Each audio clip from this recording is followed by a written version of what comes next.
Hello everyone, good evening.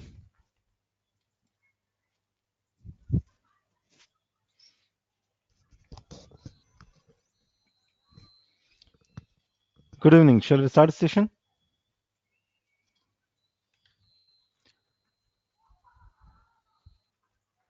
Good evening, guys. So we'll resume from where we left off in last week's session. Okay. So last week we were building up this solution. Rakesh, we are still working on that part.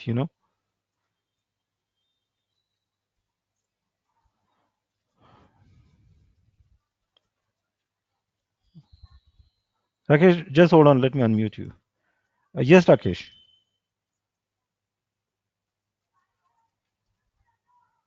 Rakesh, could you please unmute yourself?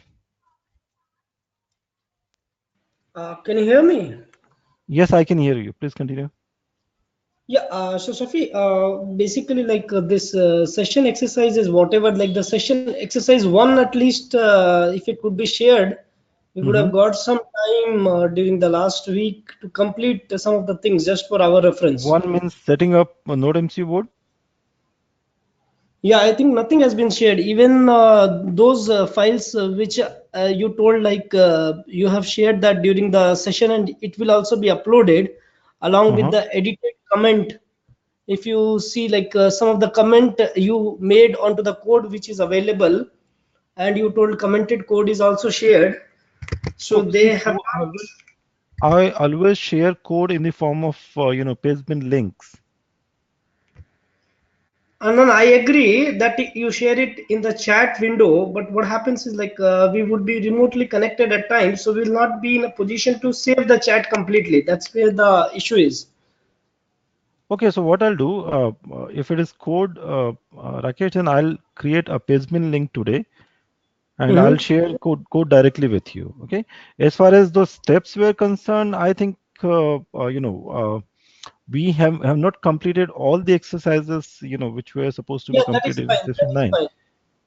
right? Yeah, that is. So yeah, we are still working on that solution because we just build a part of it, right? We haven't built Yes, yes.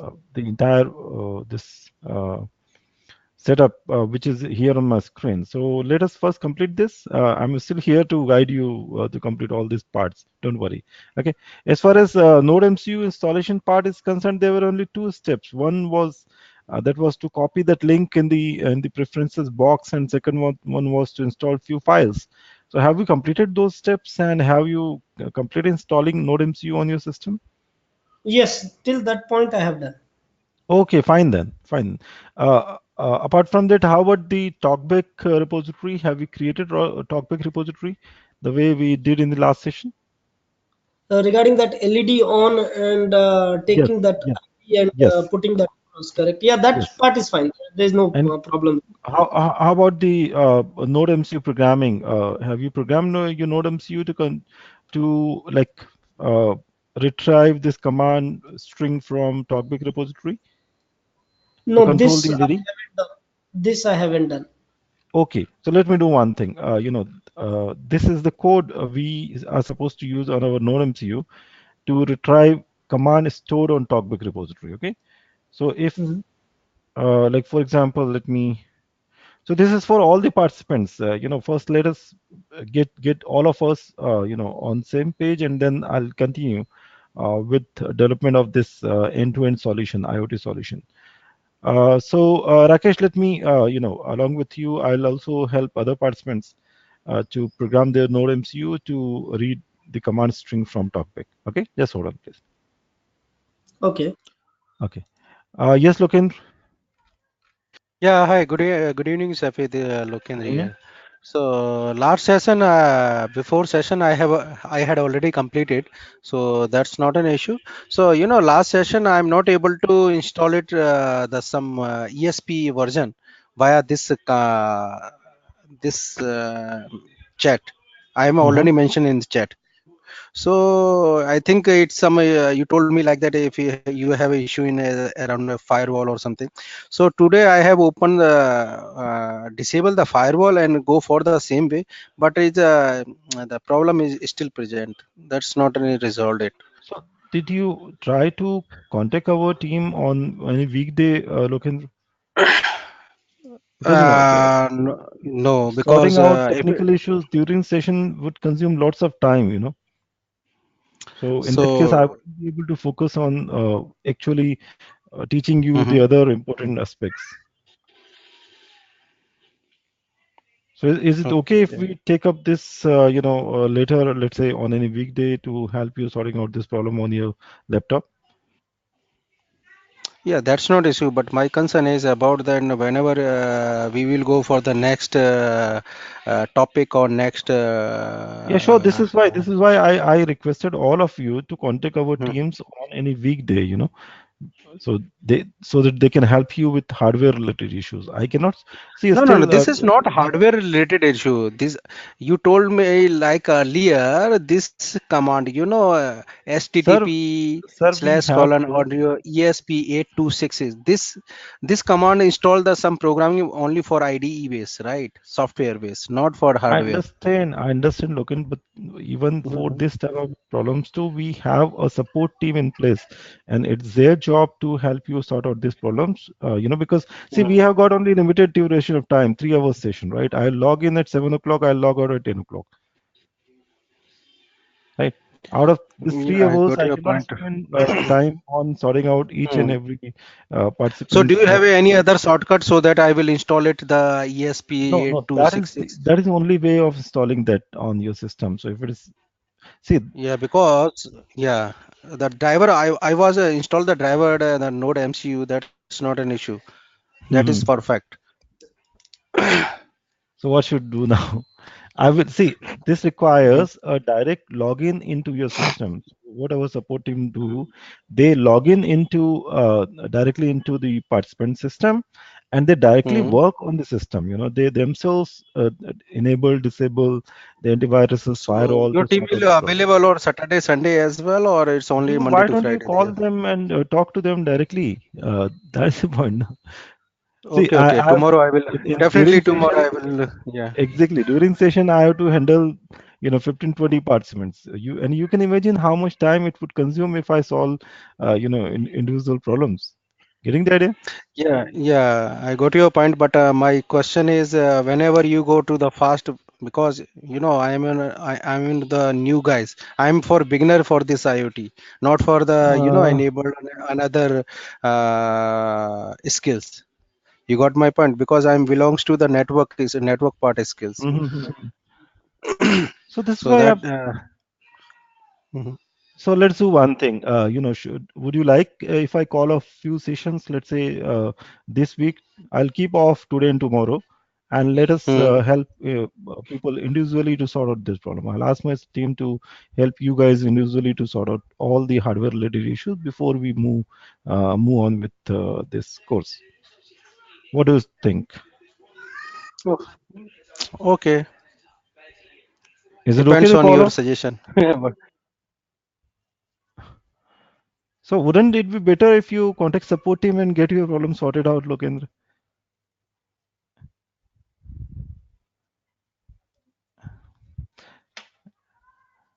Guys, I'm just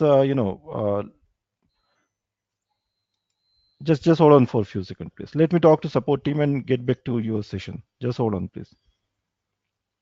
It may take some time, 5 to 10 minutes. Okay, so just hold on for some time.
Rakesh and Sagar, I just communicated with the support team, and I would request you guys to contact them. I've shared your problems with them.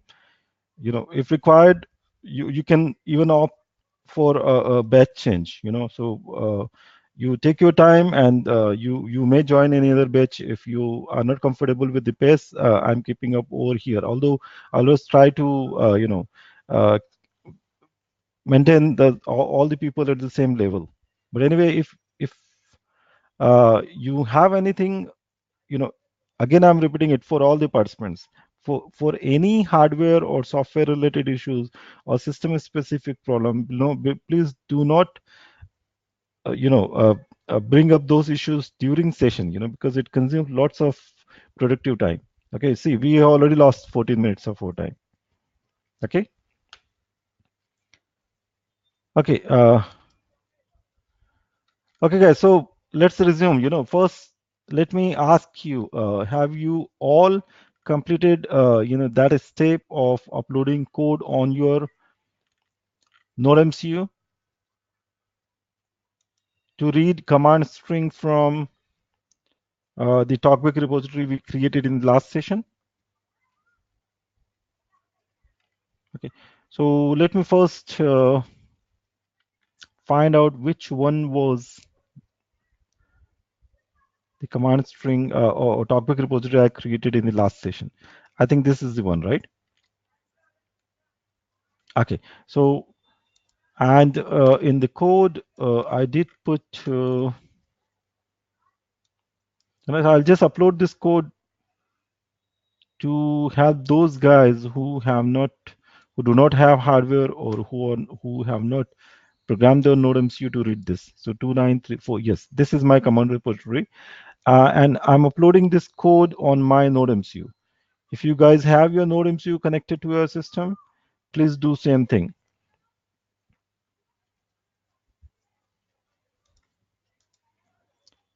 Upload this code on your NodeMCU. Open serial monitor with a baud rate 115200.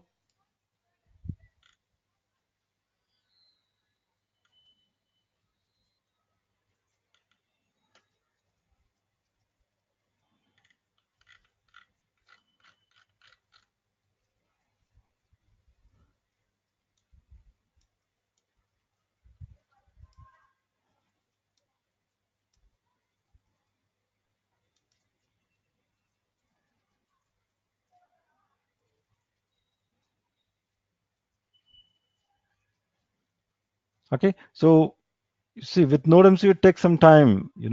Code upload code upload takes some time. So let it complete. Now see, the exercise we are building up is this one. We have a TalkBack repository, and this TalkBack repository is holding our commands LED on or LED off, right? This TalkBack repository is holding the command, and we have programmed our NodeMCU to read this command from TalkBack repository. Now here on ThinkSpeak Cloud Platform, you will find other set of API endpoints. So one of the API endpoints out of this API endpoints given over here, or APIs given over here, we are using this one. Okay, get a TalkBack command to retrieve the command stored over here. Okay, see, in our code we are using this one, right? After replacing this command id.json with the actual command id. So let me first help you understand this code, and then we'll talk more about updation of this command from a mobile phone application. Okay, so as you can see here, the code that I just uploaded on my NodeMCU is reading the command string LED off stored on my TalkBack. Okay, this is the command string. Any updation over here, would be collected by this code running on NodeMCU. Okay, so let me first walk you through this code. See, in this code we are using this libraries. The first library is Arduino.h, The other libraries are ESP8266 Wi-Fi.h, Wi-Fi multi, and HTTP client. So these are Arduino and Node MCU compatible libraries. You would also find their GitHub pages. So for example, let me take you to GitHub page of ESP8266 Wi-Fi.h library, and if you go to this GitHub repository, you will find description of all the functions contained in this library ESP8266 Wi-Fi, as well as you will also find some code examples over here, right? So this is the page where you can find more information about this library, the one which is being used over here. Similar GitHub pages are available for other libraries. Okay. So anyway, there is no need to uh, dig deeper over here in these libraries, because libraries uh, are there to help us write our code faster. So most of the code in libraries are reusable, and codes are available in the form of methods and functions which could easily be called into your code. Okay, so ESP8266 Wi-Fi multi, this is library, and over here we are calling a constructor from this library to create a client object. Okay, Wi-Fi multi. This client object, is going to represent our physical connectivity, Wi-Fi connectivity. Okay, you will come to know about this, uh, you know, in the below given code. Okay, so here this line is a call to a constructor to create a client object, and then inside setup function. Yes, Rakesh. Shafi, so when you say ESP8266 Wi-Fi multi-class,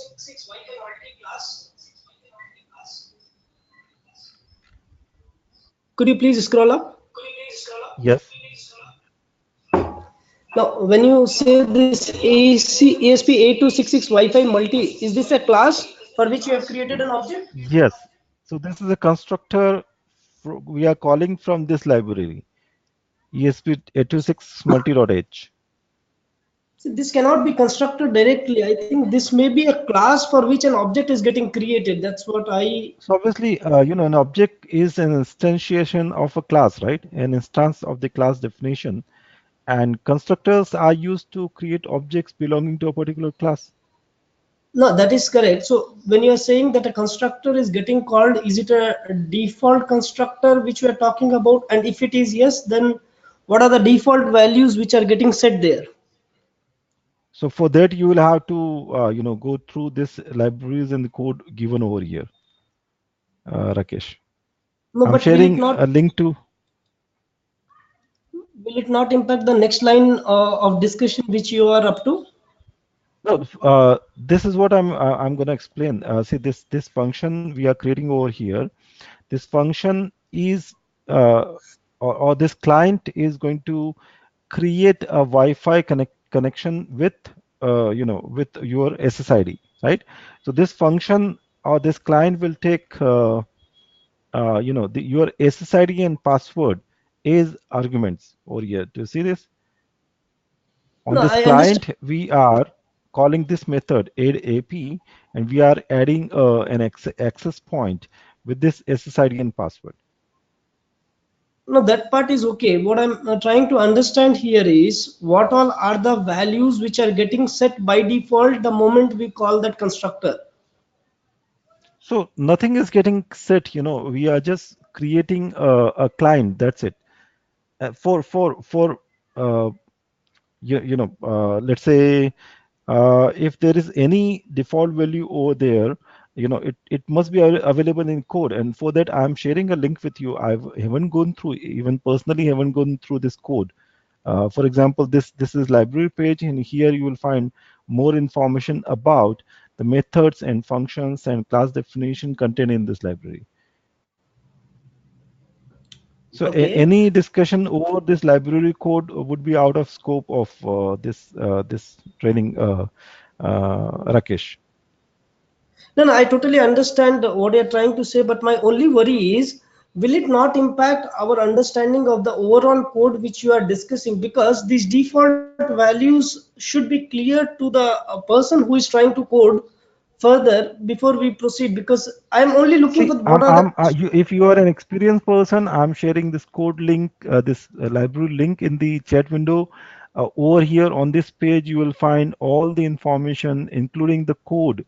And then it's up to you to go through the code and understand, what are default values and what values do we need to pass. see that I can definitely understand that without anybody's guidance. What my only worry is, when we are programming anything as an add-on based upon whatever But you have. see, when we program, Rakesh, we use hundreds of libraries, and this course is not to teach, coding up to that level. I cannot cover all the libraries and all the codes and function definitions and class definitions contained in those libraries, and that is out of scope of this training program. Okay, fine, thanks. Right? Thank you. So, guys, it is up to you, and it depends on your interest. If you really want to uh, go deeper into this area, I don't have any problem. I have shared the libraries. Libraries are not created by me, and these libraries are available to us because the creators don't want us to do all these things on our own, right? So I leave to you guys. I'm just, because the code with what you see here on the screen, I have created this code, and so I can only talk about the code written by me or created by me. Okay. Okay. So continuing with this, as you can see here in this inside setup function, we are calling a function pin mode. Okay. And pin mode function, inside pin mode function, we are passing two arguments. One is LED built in, and this built in represents the onboard LED of Node MCU. So Node MCU has a blue color LED on board, and this keyword, refer to the blue color LED. Okay. uh, Output is the mode we are setting up over here. So this LED built in, we want to use this pin as output pin. Okay, so pin mode function has been called over here to define the mode of the pin. Again, see, I'm pointing this out. Even this entire language, Arduino is nothing but a language of methods and functions. For example, this pin mode, if you look at this is also a method, right? If you look at begin, this is also method. If you look at printf, flush, anything that you call, it's a language of methods and functions. And getting into the coding of those methods and functions is actually not required, and it's not necessary, okay, to write this code, because these codes are for reuse. You can easily call them, you pass the argument required, and that's it. Okay. So here in the next line, we are initializing uh, the serial communication with computer. Okay, so Node MCU is going to communicate with computer at 115200 baud rate, and this is the reason why here in the serial monitor, I have selected 115200, and you might have done same thing. So serial monitor is the application where this application is going to send and display messages, just for our information. Okay. This for loop is not necessary here. This has been just put to, insert some delay. So for example, this for loop will run 4 times with a delay of 1 second, and it would print a message. Okay, setup, wait, and there will be a countdown from 4 to 1. Okay, 4, 3, 2, 1. So it's just a fancy thing. It's not necessary over here. You can eliminate this if you do not need, uh, if you don't think so, that this countdown is required. Okay, and then here we are calling that Wi-Fi multi uh, client. Actually, we are running a method on that client, add access point. So we are adding access point over here. These are the credentials of my access point.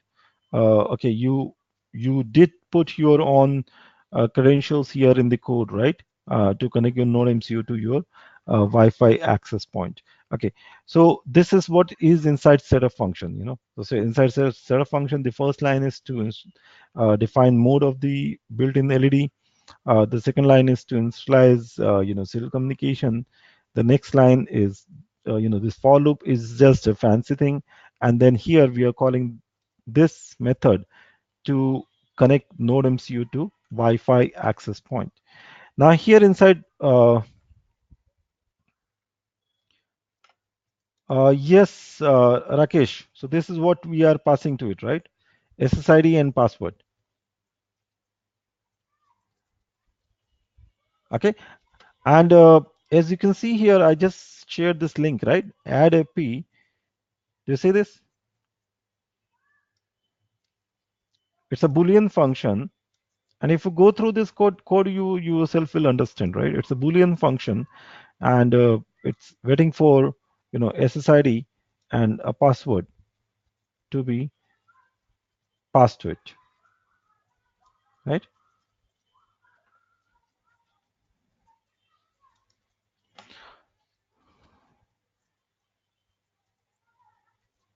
Yes, this is what I did. So in the beginning itself, I shared an example. I shared a link to one of the GitHub page of ESP86's Wi-Fi, and then I told you similar pages exist for other libraries. If you are interested, you can go through this coding which is there under the hood. Okay. Okay, so guys, I'm moving forward. Inside loop function, we have if, the first if function, if condition statement. Okay, and this if condition statement is to verify Wi-Fi connectivity. Okay, here we are calling a method run. Okay, which is going to run on the same client, belonging to this class that we created earlier. And this method is supposed to return WL connected string. Okay, the string has to be this variable WL connected. If it doesn't, that means Wi-Fi connectivity is not there, right? So this condition has to be true in our code to allow microcontroller to get inside this if block. This condition has to be true. And what does this condition reflect? This condition indicates, Wi-Fi connectivity. Okay, so this is a simple statement. It says if Wi-Fi connectivity is there, then get inside this block. Okay. Now in this block, we are creating a client HTTP belonging to HTTP client class. Okay. Again, same thing. You can easily find a GitHub page for this library, HTTP client library. Most of the Arduino libraries are open source libraries, and you can easily find their code online. Okay, so HTTP client library constructor has been called over here to create this object HTTP, and then in the next line, this is just a message we are printing on serial monitor. Okay, to print the HTTP communication is going to start. Okay, so HTTP begin. If you see this message on your screen, okay, as you can see here, HTTP begin means HTTP communication is going to start. Okay, and then here in the next line, we are passing this API, okay, request formatted using HTTP protocol. Okay, so you're passing this HTTP request or API request. And from where did we take this? We have taken this from our TalkBack page. Okay, this is the one. If you remember, we did test this request manually. right? By replacing this command id.json with actual command ID. Okay, so we are putting same request here, or URL or HTTP request or API request, whatever you call it. We are initializing our client created over here with this request. So the command is here to initialize HTTP API link to read command from the cloud, and then here this line will again print a message on serial monitor to indicate that yes, now the our client is ready to send a request to cloud. Okay, a call to get method here in this line.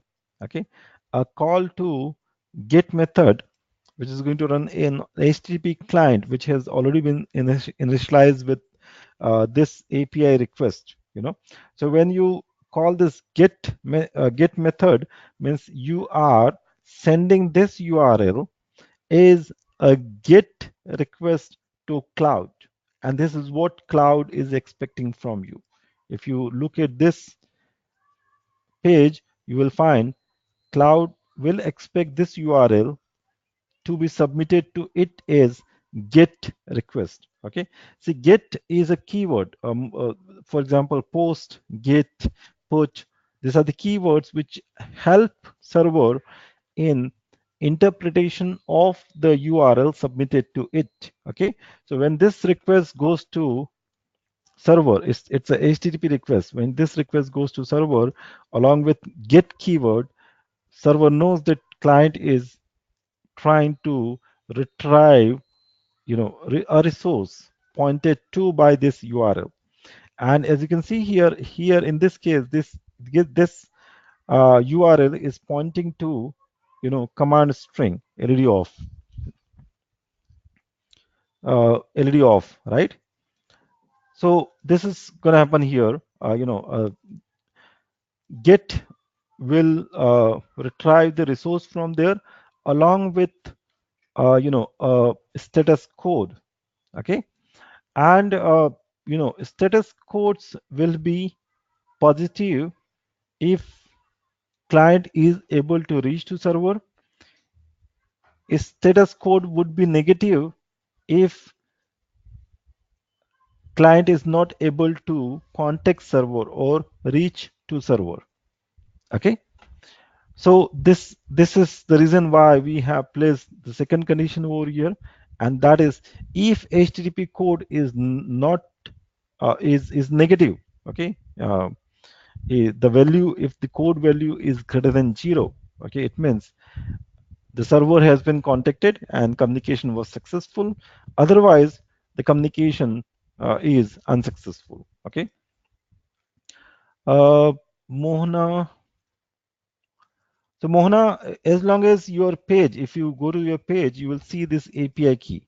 Okay, there is an option over here to regenerate API key. Okay, but whatever API key has been configured over here, whatever API key exists over here, your request must contain that API key.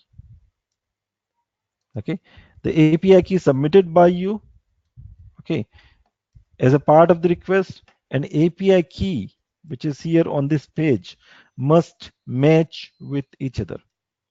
Okay, this is what server will expect from you to authorize your client to access that resource command string. If API key doesn't match, your your access would be denied. I hope this answers your question, Mona, right? Okay. Now here in this case, so let me continue with this thing. So in case of a non-negative HTTP code, it says that the communication has happened, and the communication and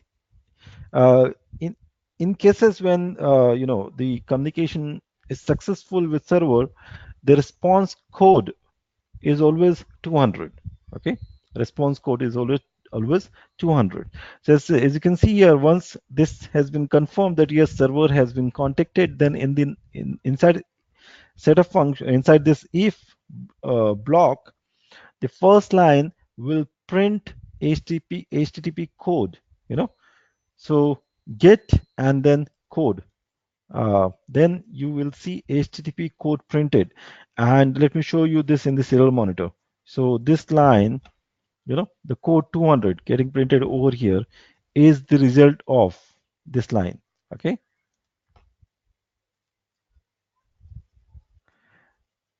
Yes, Rakesh. So code 200 means a connection has been established and server has responded with the resource. A successful, round trip is indicated by code 200. So it's not just connection establishment. It's more than that. It shows that your server has sent the response, which includes both resource as well as a response or a status code. Okay, guys. Now here, because 200 represent HTTP code. Okay, so again we are confirming. Okay, if it is 200, it means the whatever response that might have come from server, that response will also include our string, okay, the payload. Okay, and this is what is being done over here. We are again yes, HTTP code is OK is a macro over here. In fact, this is a keyword, which is equivalent to 200, Rakesh. Okay, this is equivalent to 200. Okay, so it says if HTTP code is 200, it means a response has been received from server. Okay, so that response would be stored in this get string, and could be parsed, with the help of this method get string running on the same client we used to call, get method. We submitted the request, to the server. Okay, so here get string method will help you collecting that response or resource that might have sent back by server, and what the server returns, right, as a response. So if I send this request, and let me do it once, if I send this request manually.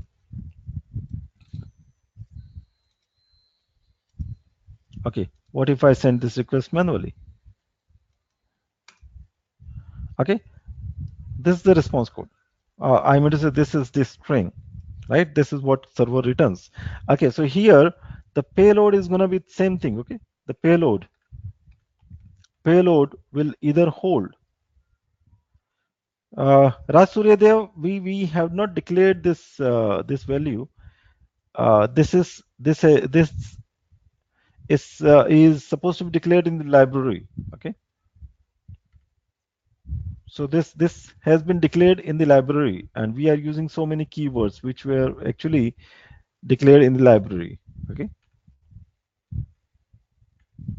Okay, so here see, whatever get string method actually collects the response that might have come from the server, from talkback repository, and we know what might have come from talkback repository, right? Either LED off or LED on, whatever is stored there as a command string.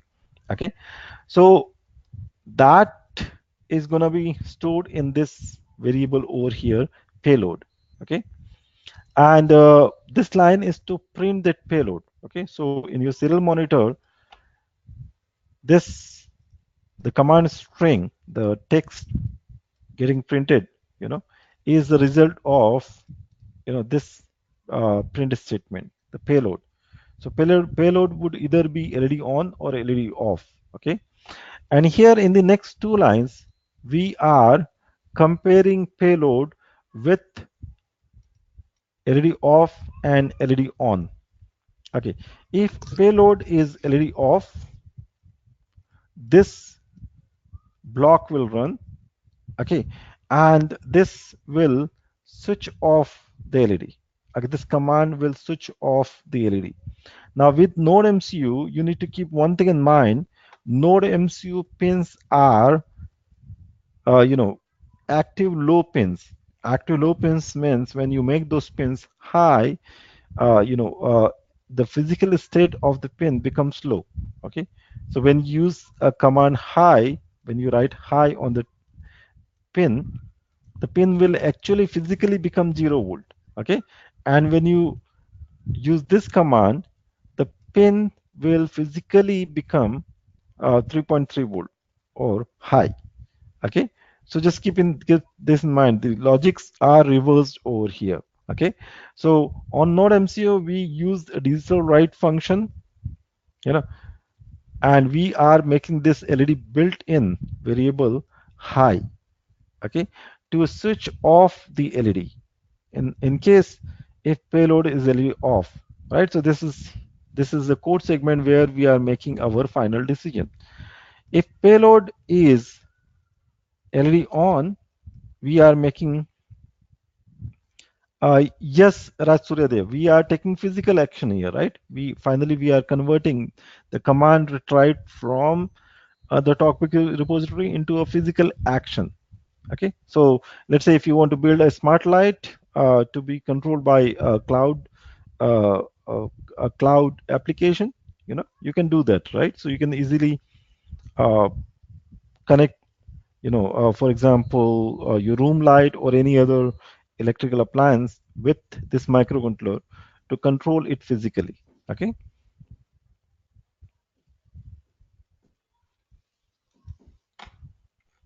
Okay. Yes, Ethan. Here high means it's a 3.3 volt or 0 volt. 3.3 volt. So high, uh, when you make it low, then it becomes high, and high means 3.3 volt.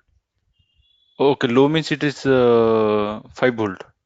No, No, no. I got confused because LED off high means it should be 0, na something. So when you make it high, Okay. it puts a zero physically it puts a 0 volt on that pin, right? That eventually Yeah. turns off your LED. Yeah. LED off high means it should be like logic. It will be 1. So 1 means it should be that logic. I got confused. Okay. So let me help you understand, because this pin has been reversed, right? Or Yeah. the second case might be that okay, or let me make it simpler for you. Let me draw it. So what happens, just to avoid the confusion, I'll do one thing. Let's assume that LED is connected in a reverse way. Okay. So I'll Okay. I'm just making this drawing to avoid the confusion, because that high and low. So let's assume that LED is connected in, in I'm going to say the negative part of LED is connected to node MCU's pin. Okay, so this is node MCU's pin. Okay, P, Okay. and the LED is positive and is connected to a high voltage. Let's say 3.3 volt. Okay. Right. Now what happens when you make the pin high? When you make the pin high, actually you are making the pin at high voltage, right? Yes. And just now this would help you uh, understand the logic behind that. Okay, so when you're making the pin high, actually you are putting 3.3 volt over here Yeah. at this pin. 3.3 volt here, this side, and 3.3 volt at the other side will not allow the current to flow, because both the ends are at the same voltages, right? And that Yeah. would eventually turn off the LED. Yeah. I got it. Got it. Uh, Yeah. Now, when you make pin low, low means you're making it 0 volt. Okay. Now, when you make it 0 volt, 0 volt at this side and 3.3 volt at this side will make the current flow. Yeah. Yeah. I Okay, got it. current Yeah. flow, and in that case, LED will glow. Yeah. Okay. So this is one of the possibility on the board. They might have connected LED in reverse condition. Yeah. I So got this it. is the Reverse reason why connection. LED is behaving in that way. Okay. Yeah. Yeah. Okay. Okay. So just to help you understand this, when you make the pin high, actually it switches off the LED, and when you make the pin low, it switches on the LED. So there could be two possibilities. One is the pin is active low, or the second possibility is the LED might have been connected in a reverse manner. So I just help you understand the second possibility. Yes, Rakesh. Yeah, so Shafi, if I remember your last diagram correctly, Mhm. we have been shown with something called React instance, and think Yes. HTTP acting as a glue between the talkback and the React instance. Yes, so we have not reached to that level. We have not yet reached to that part. Okay, okay, then in that Okay, case, fine. this is diagram, and we are just working on this part right now, Okay, command repository. Okay, and I'm explaining the code we are using over here on Node MCU to retrieve these commands stored over here in the repository. okay, okay. Okay. Okay, guys. So moving onward, so this is where a decision is being made in our code. Okay, uh, if the payload is LED off, this command is going to execute. If payload is LED on, this command is going to execute. Okay, in case if and let's look at this. Where is this getting closed? Okay, so this else is actually uh, so this if ends here, right? And this if has an else clause. Okay, so else clause means in case if server is not reachable, if server is not reachable, you will see this message, get request failed, with an error code. Error is going to be obviously negative number. Okay, and whatever this function is here to to retrieve and print that error message for you. Okay, so this else uh, clause will execute when HTTP code is not okay. Not okay means if it is not 200. Okay, if it is not 200, this is what is going to happen. Okay, you'll see error message. Okay, here we are closing the HTTP communication. And method will end this end-to-end connectivity, logical connectivity, and then from here onwards we are going to repeat this we are going to repeat this entire loop, once again retrieving the sending the big git request to retrieve the command from there. Okay, so once HTTP ends, there wouldn't be any response code, Rakesh.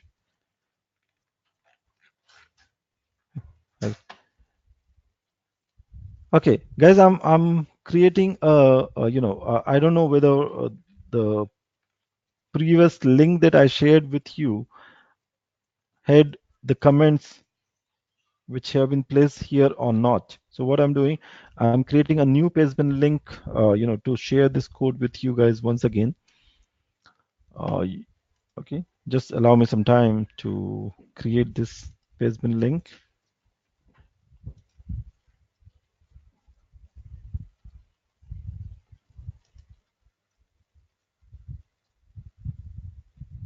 Okay, I'm sharing this over here, Rakesh, don't worry.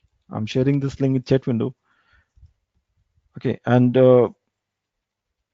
see, I would expect from all of you to keep this code stored on your computer for future references. Okay, no problem. So I'm sharing it once again. So always keep this pastebin link that I create as a reference in my code. So that is the best practice. Okay, I would suggest you guys to do the same thing. Keep this code handy as well as their pastebin links with you. Okay. Okay, so this is the code we have uploaded on our Node Okay, and as you can see here, my Node is is reading the command from my TalkBack repository, and any updation on my TalkBack repository, let's say if I go and manually update the command from off to on, and let me do it once again. So I'll keep both my TalkBack page and my NodeMCU's a serial monitor page, and as you can see here, NodeMCU is continuously sending requests, right? It is continuously sending. Let me reset it once. Okay, so it says wait 3 2 1, and then okay, it's continuously sending requests. Now if I go to my TalkBack page and if I edit the command from off to on, the moment I do this, NodeMCU will retrieve it. Okay, so okay, I will have to reset it. Some timeout had occurred. Anyway, so as you can see here, the next command it's reading from there is LED on, right? So your NodeMCU will do same thing. It would read the command string from your TalkBack repository. And now let us explore an option of updating this command using a mobile phone application. Okay, so on your app stores you will find a software called HTTP client. Okay, so what are we trying to do over here? As I just showed you, the command can be updated directly logging into your cloud account and then from the TalkBack repository page. Okay, now I'm sharing another option, and that option is sending a request from a mobile phone rather than logging into your account on ThingSpeak. Okay, and once this facility is available on your mobile phone, you would be able to update this command from anywhere in the in the world, because your mobile phone will be connected to cloud with the help of internet, and cloud will as you can see, cloud is already acting as a repository for your commands. Okay, so the new thing we are going to do over here is we are going to connect a mobile phone. Okay, we are going to connect a mobile phone, and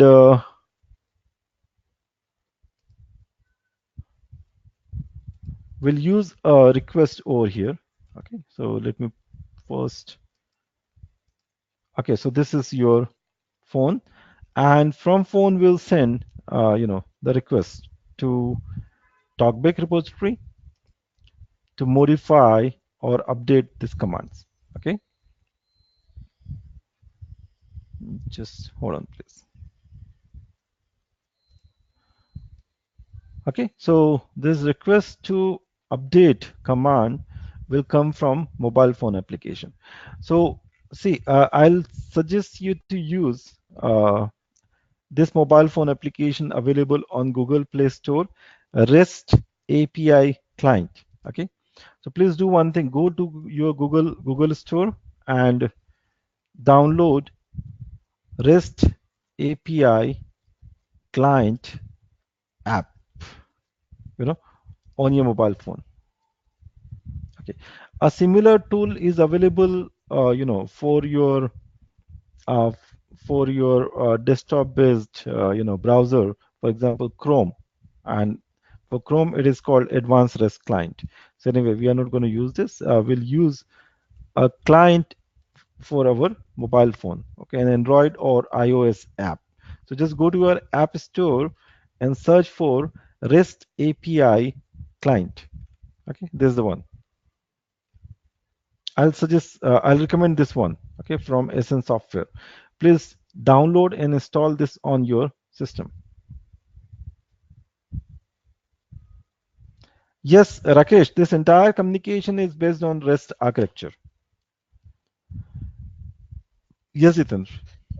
Hi, Safi, can we create the dynamic Wi-Fi access points? Like suppose one access point is stopped, it will take control over another assessment automatically without flashing again, once again changing the SSID, all these things.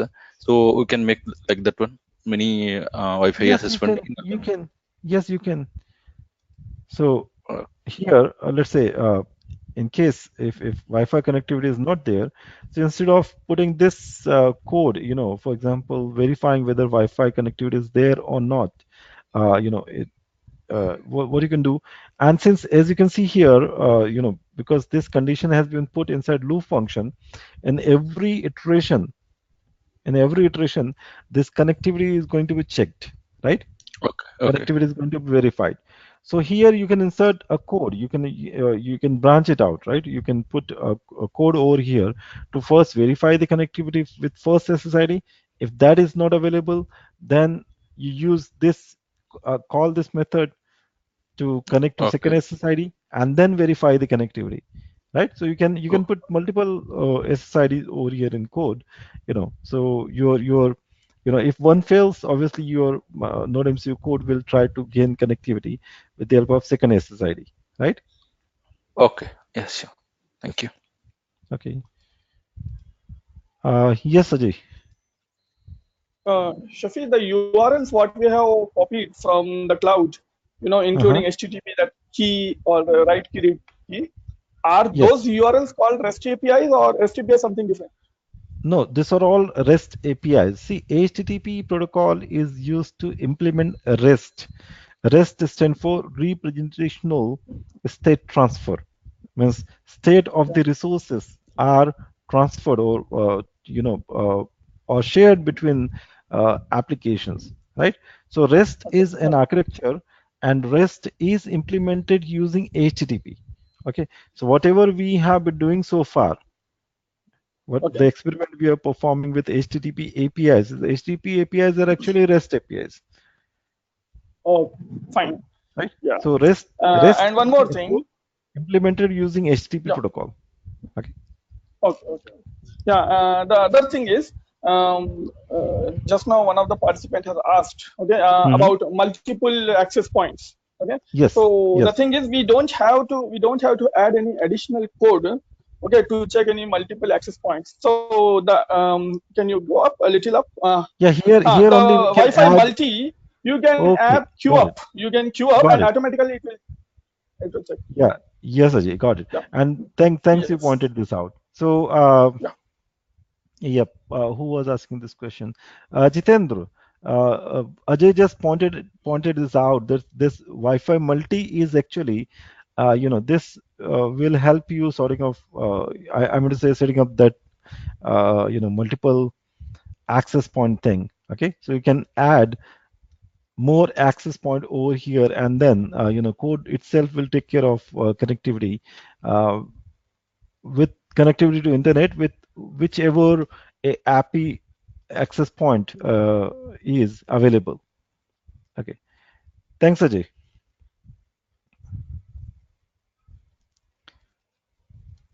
Okay, guys, so uh, okay.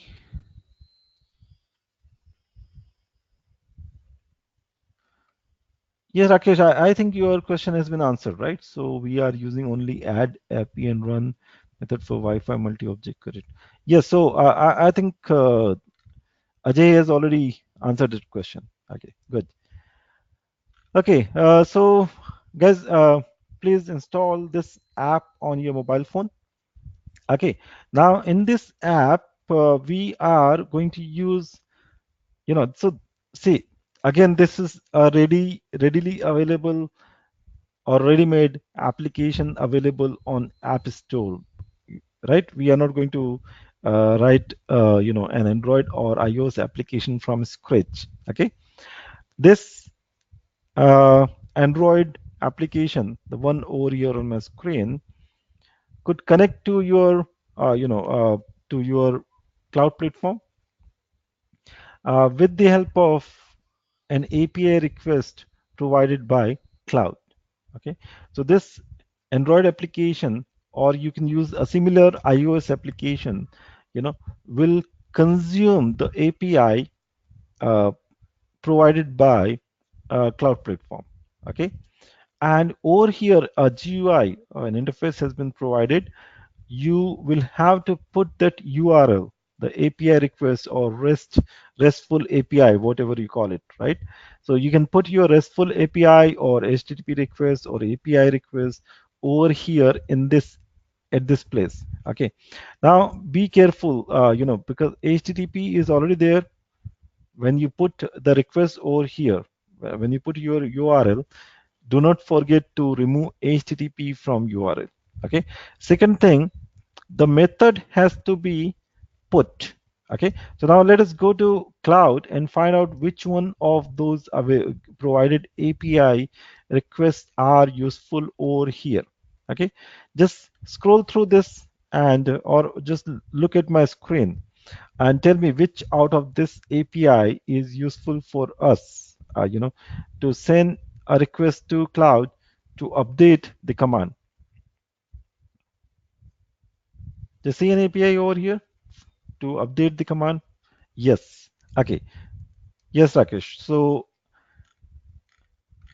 the third one, right?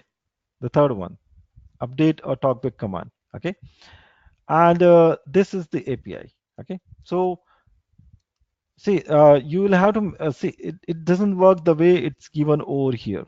I've tried and I've made some changes. So let me share the exact URL with all of you. Okay. So it's here on my Word document page.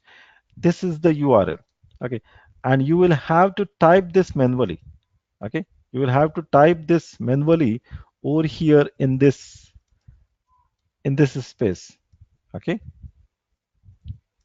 so start with api.thinkspeak.com/talkbacks, then /talkback id /commands /command underscore id $API key equal to talkback API ampersand symbol command string equal to LED on.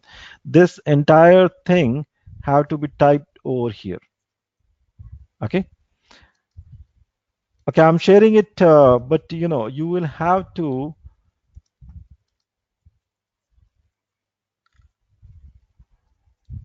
Sure, Rakesh, I'll make sure this document is uploaded. Okay, guys. Now talkback ID, you will have to replace this highlighted, or the this keywords with actual values. Values you can take from your talkback page, right? So I'd suggest you one thing. You take that URL from your code. Okay, you don't need to do anything. You take that URL from your code, starting from API, and at the end, okay, let me show you. At the end, okay, at the end, put ampersand symbol and then command underscore string equal to LED on or LED off, whatever you want to update. So let's say when you send this request, okay, make sure these numbers have to be your numbers. Okay.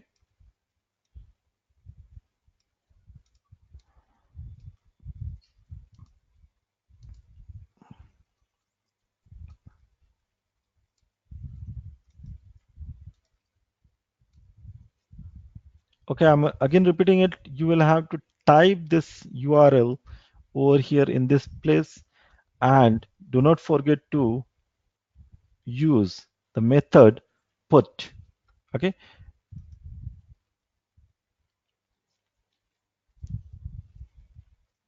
Now, once you are ready to send your request, let me know. I'll show you what to do.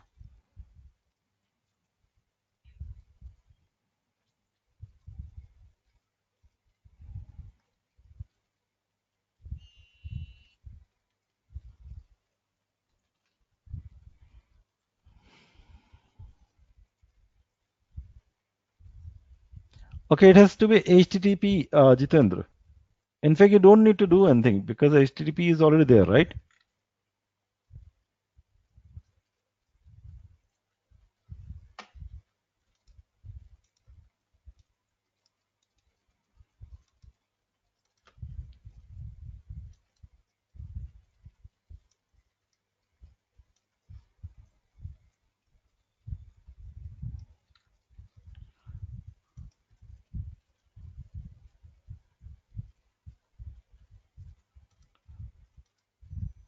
Yes, Mona, this entire thing is getting recorded. Don't worry.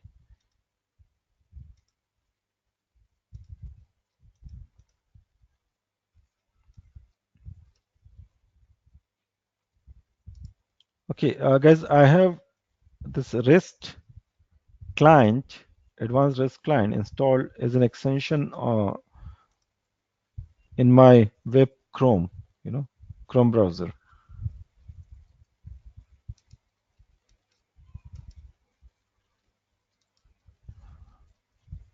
So I'll show you it from there.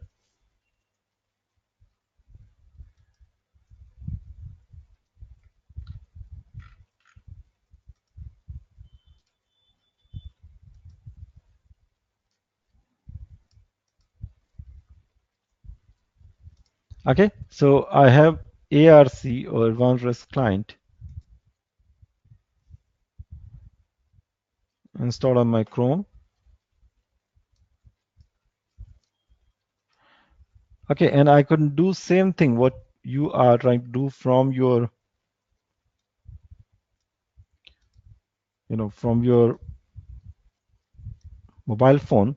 Okay, so I'll send this from here, okay, to my cloud. And as you can see here, I just updated my, I just sent a request from here to update my, command from off to on. I can send a request by modifying this command string to update the command to LED off. Okay, and same will reflect over here on my Node MCU, serial monitor. It's off.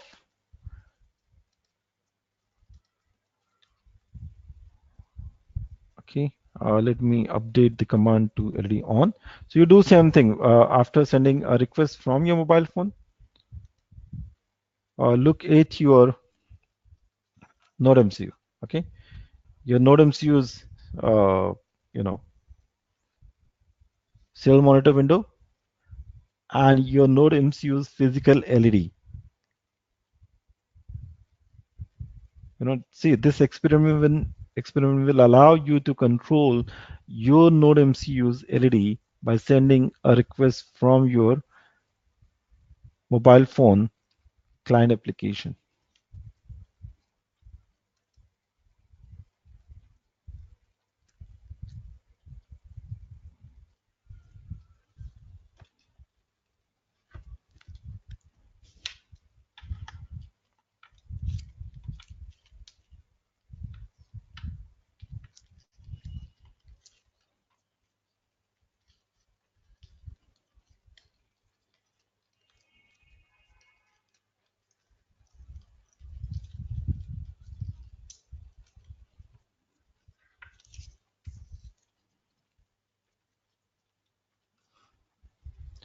Okay, Vishal, if there is any problem with authentication, check your API key. Make sure there is no syntax error while typing the API key. Check your API key, please. Yes, Jitendra. I typed all these things, including API key and talkback ID also. I tried to send, but the LED is not glowing. I mentioned like other command string at LED on, but it's not putting on. Any and when I'm trying to error, what do you see? What do you see here on the app? Does it say 200 okay or something like this? In the app, Yes. it's going to the response tab. Then And there what do is you I'm see in the getting, response? and the response tab response code is 404. 404. It means there is something wrong with the URL that you have typed in, in your application. Look at your URL once again. It has, or do one thing. Just share that URL in the message in the chat Oh, box with me. yeah, sure. I'll try Yeah, it using this ARC client, as an extension in my web Chrome. sure. Okay. So just do one thing. Yeah. Go to your TalkBack. You don't need to type anything. Just go to your TalkBack. Go to this third window. Okay. Copy this URL and share it with me in the or just the share I the shared I shared URL. my code, that one. Yeah, Yeah, yeah, I shared. the URL from your code. Okay. Yeah, I shared my Yeah. URL from the code. Okay. Yes. Yes. Yes. So it's here. Okay. I'll give it a try from here.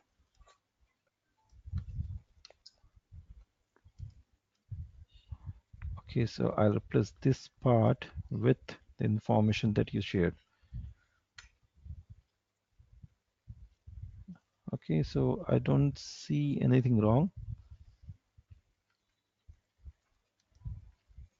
Okay. It works fine. Yeah, yeah, it's turning on. Your LED turned on. Yeah, Okay. How about now? I'm setting LED off. yeah, it's off. It's off. So Yeah, this is IoT, right? It hardly takes any time, right? See, I'm yeah, updating the commands on your cloud repository remotely to control yeah, yeah. LED connected to your Node MC, I right? think I typed mistake something. Yeah, That is there, my. there, there might be a typo something. Okay. So can I control as you told in the Chrome that Mhm. APIs also I can do that one also in the Chrome. Yes, just go to your Chrome browser and Okay. search for ARC extension. Okay. Okay. Advanced REST client. Okay. There I have to install. Correct. Yes, it will be installed as an app inside your Chrome browser. Okay. Okay. Okay. Advanced. Okay. Client Search extension. for this ARC client extension. Okay. And this will take you to Chrome Web Store. And in Chrome Web Store, you will find this ARC client software. Okay. So if Okay. either use Android phone application or use this one. Okay. I'll try this one. Yeah. Okay. Guys, is it working for all of you?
Yes, Rakesh, we'll have a break at 8:30. Okay.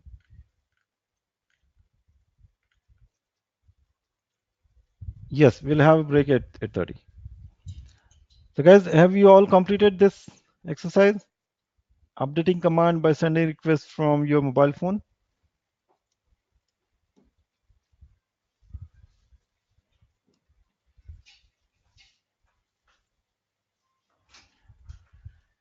Raj Surya Dev, please share your string with me in chat window. Let me check it out.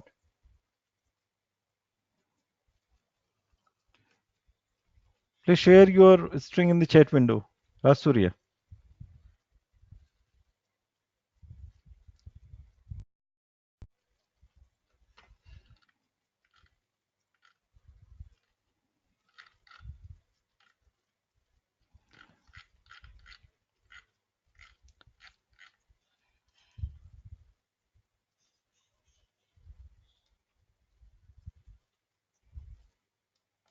Okay, Raj Surya, just hold on. Okay, I'll take this part from your string, put it here. Oh my.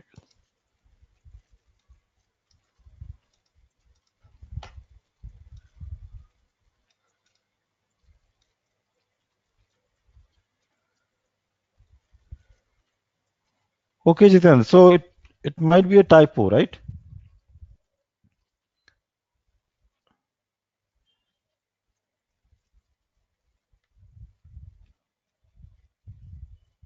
Okay, Raj Surya, I'm sending this request so to your.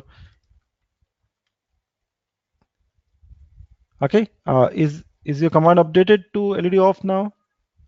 Let me unmute you. Just hold on. Yes, Raj Surya.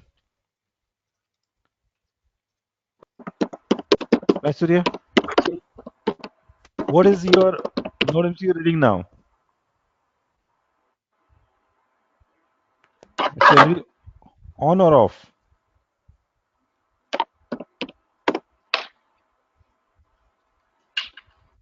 Okay, why don't you use audio mode? That would be more convenient. So it means there is something wrong here, because there's nothing wrong with the authorization, or let's say IDs. Just verify whether whether you have programmed your node MCU to read same or not. Raj Surya, Yeah, it is working from the our ThinkSpeak. working from ThinkSpeak. Yeah, the same Okay. command what I am typing through mobile, there itself Mhm. it is getting a response of timeout. So, but your link is working properly, Yeah, the same I am again crossed with the tire. When I'm sending It is this okay. request, when I'm sending this request from my system, is the command getting Okay. updated? Let me check. Just send the on command. Okay, I'm sending on command. Just one. Okay. Okay. Sent it. Yes, it is. It is working. It's working fine, right? Yeah. Okay. So on your mobile phone, there might be a typo or something. You please check it again.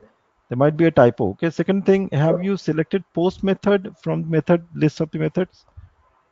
This I mean what I support have what I have downloaded. There is no post. Only send is there in that app. only? Send. SEND. No. So it must be submitted as put request. Okay. Okay. So It maybe has to the be app is I put. wrongly. No, because this is what cloud is expecting. See, why I recommended this mobile phone application REST API client, because there is an option over here to select method name, right?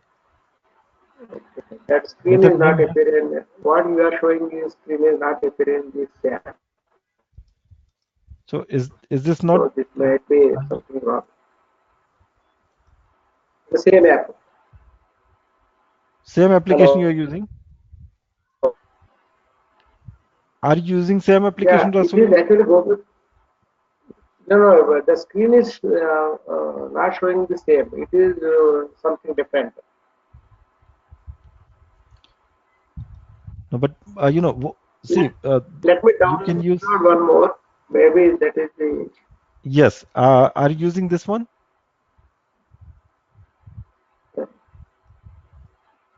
Android. Yeah, it is showing from the SR software. That is the some Okay, so it is I will showing the suggest, see, I'll suggest you to use this application. You know, it's a simpler one to use. REST API client Android application. Search for this from Essence Software. You know, it yes, comes yes, with an easy to use. that one only I downloaded. Okay, so here there's an option to select method. Have you selected put method from the list of the methods? This, there in the main screen itself, that is not there. It is only request response. The same No. API, the same app, but the screen is showing what you are not showing is not appearing in my mobile. Okay, you click on request. Click on request. Yeah. So once I am clicking on the request, the timeout is showing in the response. 784 milliseconds, whatever. The No, response code is 200 only, it is showing. response code 200. It means your request Yes. has been submitted successfully. Uh-huh. See, you now see, look at my screen. Is this the Yeah. screen you see on your mobile phone? Yes. The response code, header, body. Okay, so do The one same. thing. Here This is on different, but it is same. this screen, click on request to come back to this Okay. page. You know, first page. Yes, sir. Yes, sir. Yes, sir. The same thing. What we are showing, you know, the same one I am getting. Okay, do you see this method selection box, and have you selected put method here? See, I'll suggest you to close the application, reopen it, and then select the method, proper Okay, method okay, from okay, here. okay, okay. I understand where I have to select. There in this, that is a get post put is there. What I am going to select? Yes, put, Put or post? put. Okay, thank you. Yeah, Then I because will this add. is what Put. Okay, I server will try is with that one. expecting from us. Okay, Then let me try one second. Okay. sure, Yeah, now I sure, Vasily. understood. Okay, okay. Yeah, so I think okay, Surendra, got it. Okay, so guys, you know, we have completed this exercise, and this might have given you an idea that, you know, one of the option to update the command from a remote location is using mobile phone. Okay, if you want your customer or user to make it accessible to them, right? If you want your customer or user to control things remotely. Okay, now here, you know, the solution that we were supposed to develop is this one, right? And to now here, as you can see in this solution, the command is going to be updated automatically by this React application, you know. So instead of waiting for a command updation to come from mobile phone, your system will work in autonomous mode, you know, to update, to make a decision to update command automatically from LED on to LED off, from off to on, or from on to off. Okay, uh, by monitoring the data uploaded on a particular channel.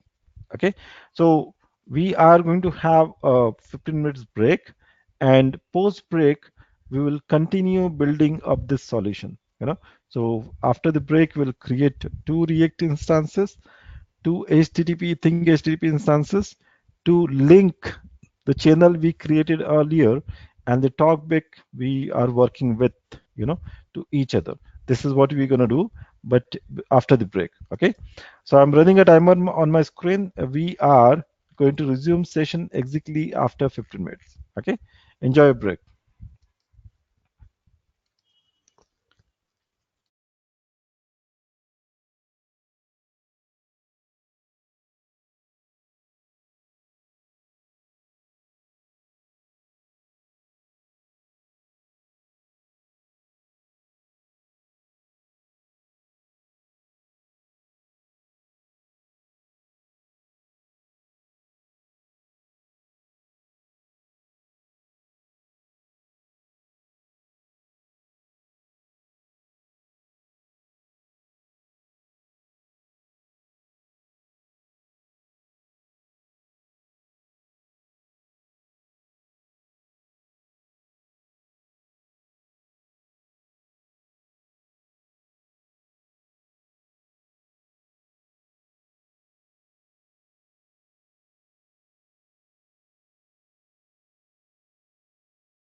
Okay, guys, break is over.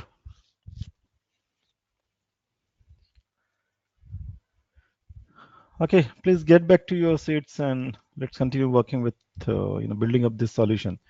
So we are going to create two instances of React and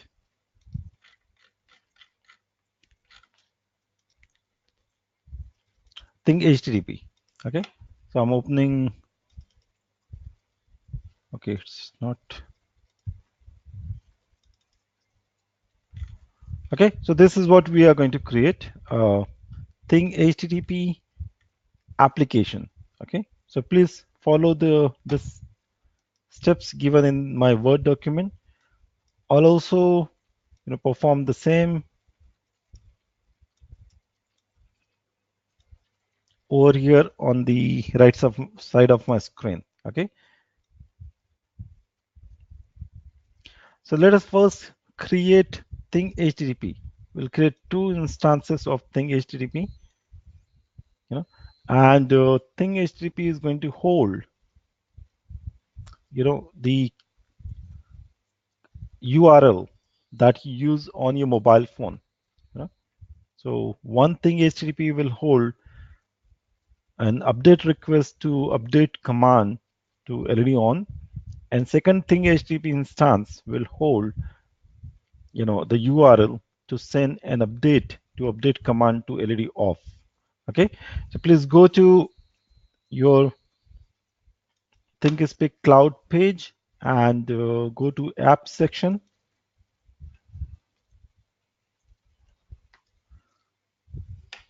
Okay, in the Apps section, click on Thing HTTP app.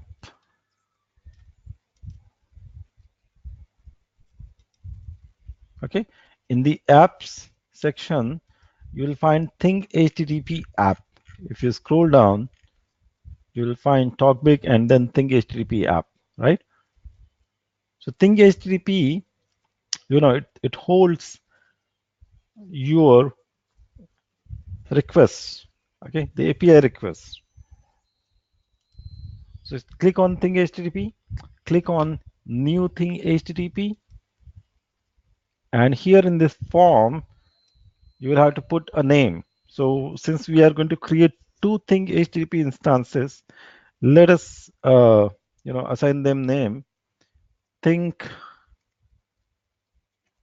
HTTP instance, one, okay, LED on. So just to differentiate between those two instances, okay, we are creating Thing HTTP instance 1 LED on, okay, and the URL we are going to put over here has to be the URL to update command on TalkBack repository to LED on. Okay, so please you use the URL that we use on your mobile phone.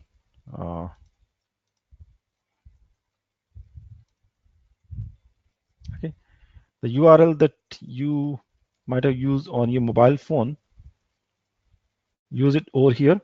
Okay, along with at the end, make sure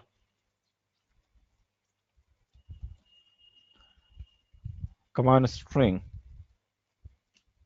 is there at the end. Okay, and URL must start with HTTP. So this URL has to be same the one that you used on your mobile phone. Okay, or here in your if you are using ARC Chrome extension, do not forget to select put method. Once this is done, click on save Thing HTTP. Okay, that's it. So you'll have to follow this steps given here in my Word document.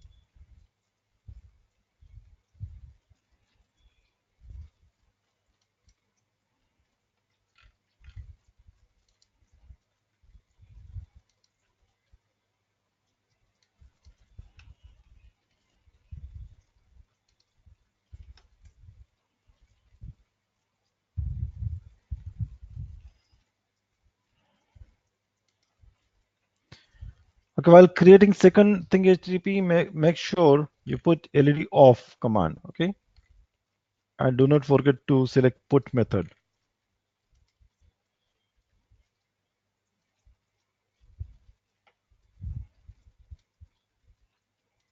Now, once you are done with both the creation of both the thing HTTP instances, let me know in the chat box.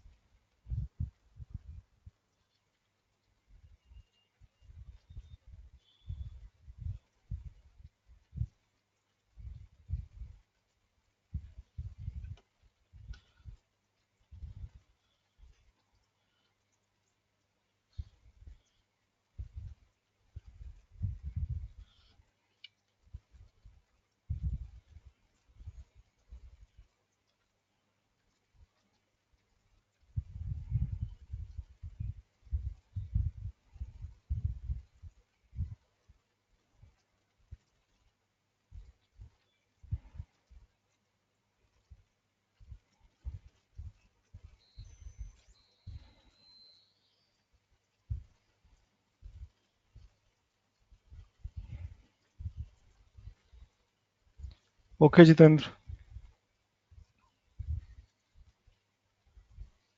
Others, please confirm as soon as you are done.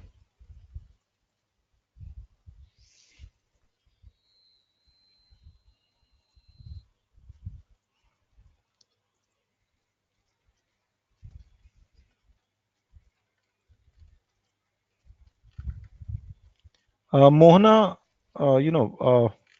check your audio connection because I don't think so. The problem is being faced by all the participants.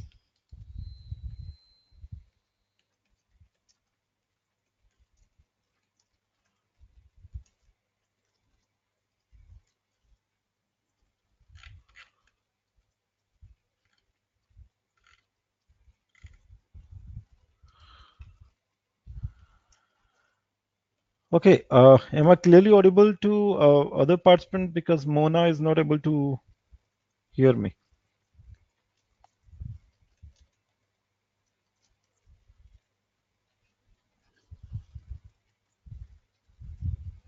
Mona, they can see me, they can hear me clearly.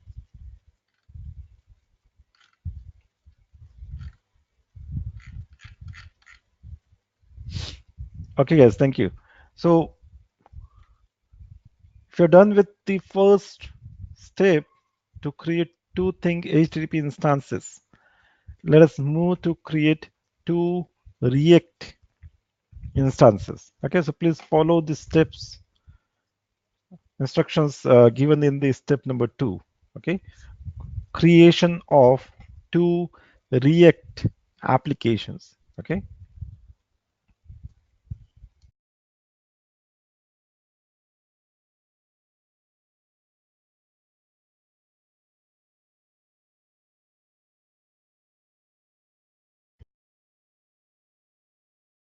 Okay, so then I'm showing the diagram. So this is the diagram, right? We have created two thing HTTP instances. This instance number 1 will send a request to TalkBack to update command to LED on. The second instance will send a request to this TalkBack to update the command to LED off. Right? So this is what we just created.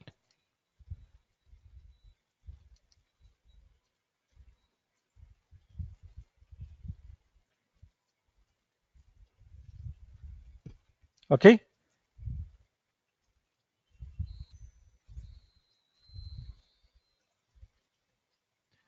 Is it okay, Suran?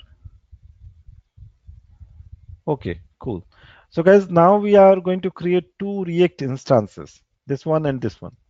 This one will send a trigger to this thing HTTP to submit update request to TalkBack, and this React instance will send a trigger to this thing HTTP to update this TalkBack. So we have to create two React instances and configure them accordingly. So let me share those steps with you. These steps are here. So in the first, you will have to select, is greater than, is greater than, okay. And in second one, you will have to select less than or equal to.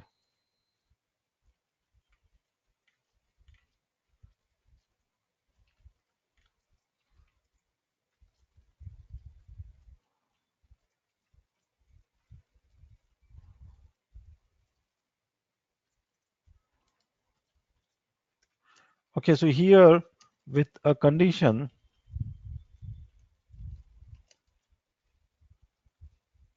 is less than or equal to, okay, equal to a numeric value 25. Okay, so please keep this thing in mind. The second condition has to be less than or equal to, okay. In the second React app. Okay, so let me show you this, how to create React app. Just go to your app page, click on React, click on new React, give it a name. So I'm giving it a name, React, upper React upper threshold. Okay. Okay. I'm giving it a name instance 1. Okay. So React upper threshold instance 1. Condition type. Okay, you know it. Condition type has to be numeric because we are going to run this operation on numeric data. Insertion frequency has to be on data insertion to run this operation on every value which is going to be uploaded on our channel. Okay, the channel which is supposed to be monitored. Okay, so let me select my IoT channel. Temperature, I wish to monitor temperature field, and the condition is greater than numeric value 25. Okay, action, I want a thing HTTP is to be called, and this thing HTTP instance, I'll call thing HTTP instance 1 LED on that I created earlier. I wish to run this condition each time this condition is met, not just once, always. Okay, click on save React. Okay, so this would create the first React, and similarly you can create one more React. Okay, the only difference is we are going to create this React for lower threshold. Okay, lower threshold, and this is going to be our instance number 2. Condition numeric on data insertion, channel same, field same, condition is less than or equal to. Okay, numerical value 25. Now this time call second thing HTTP, which is supposed to send LED off update to TalkBack, and select run action each time condition is met. Click on save React. Okay, let me know once both React instances have been created.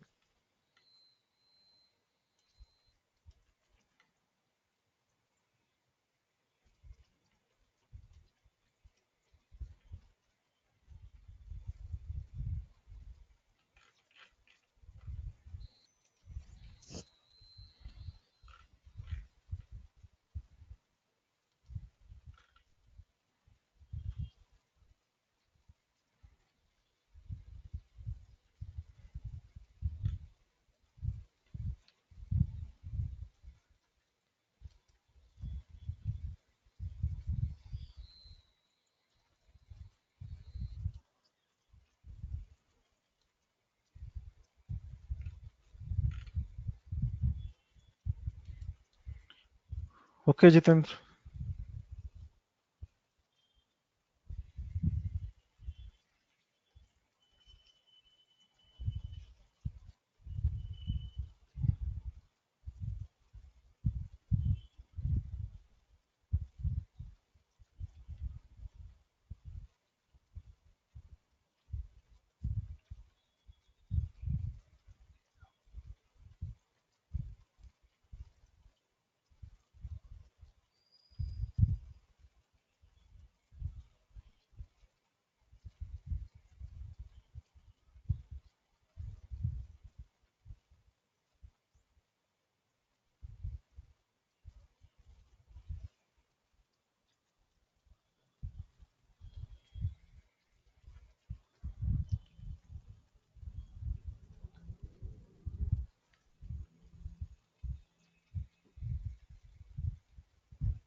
Rakesh, I'm just waiting for you guys to complete creation of 2 React instances.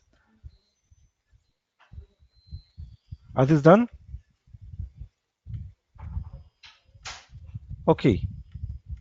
So if you have completed creation of both the instances, then this is the time to check our end-to-end solution. So guys, step number 3, as you can see here in this diagram, step number 3 is a manual. No props, Rakesh. So step number 3 is a way of uploading some dummy data on channel manually. Okay. So if you are done with creation of React instances, then please follow step number 3. Upload a value on your channel manually to verify whether it reacts to those updated data values or not. So a value uploaded on channel greater than 25 will eventually update the command on talkback from off to on and will make your LED glow on NodeMCU.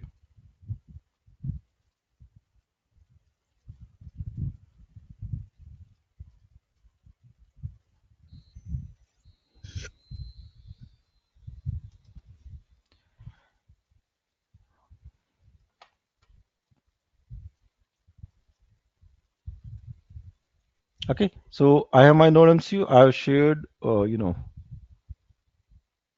this my webcam. So my NodeMCU's LED is glowing. Let me try uploading data on my IoT channel. So I can do this by going to data import export segment, and from here I can pick up this URL. I'll put this URL in a new window, send a data value less than 25, and this must turn off my LED. It did, right? Do you see this? I uploaded a data value less than 25 on my channel, and as you can see in my webcam, my LED has been turned off. A data value greater than 25 will do reverse, right? Is this working?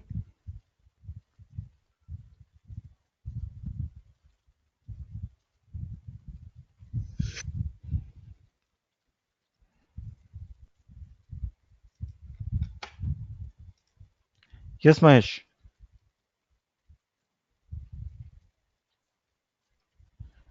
Mahesh, unmute yourself, please. Okay, I need to you to show the step 2. I have not completed that actually. Okay, step number 2. Just hold on. Creation of Yeah. React. Yeah, Yes. right. Thank you, sir. Okay.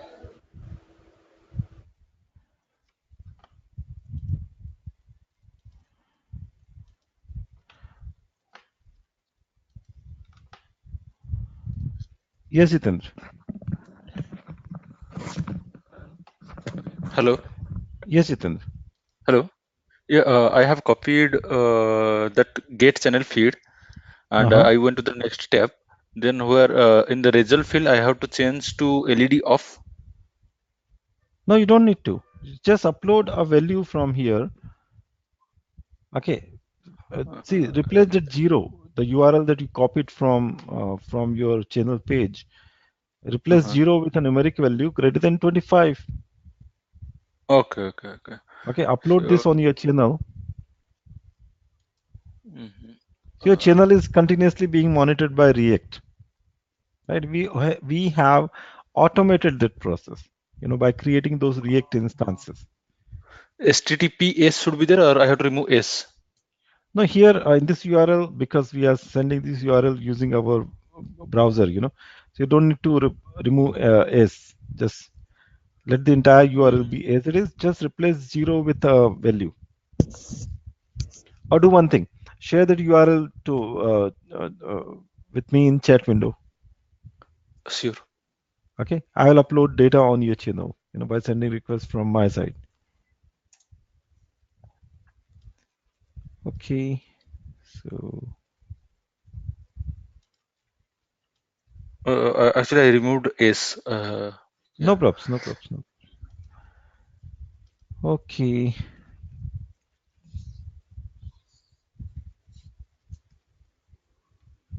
There is something wrong.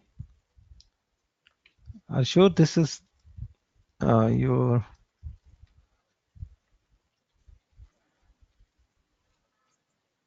Actually, you are using wrong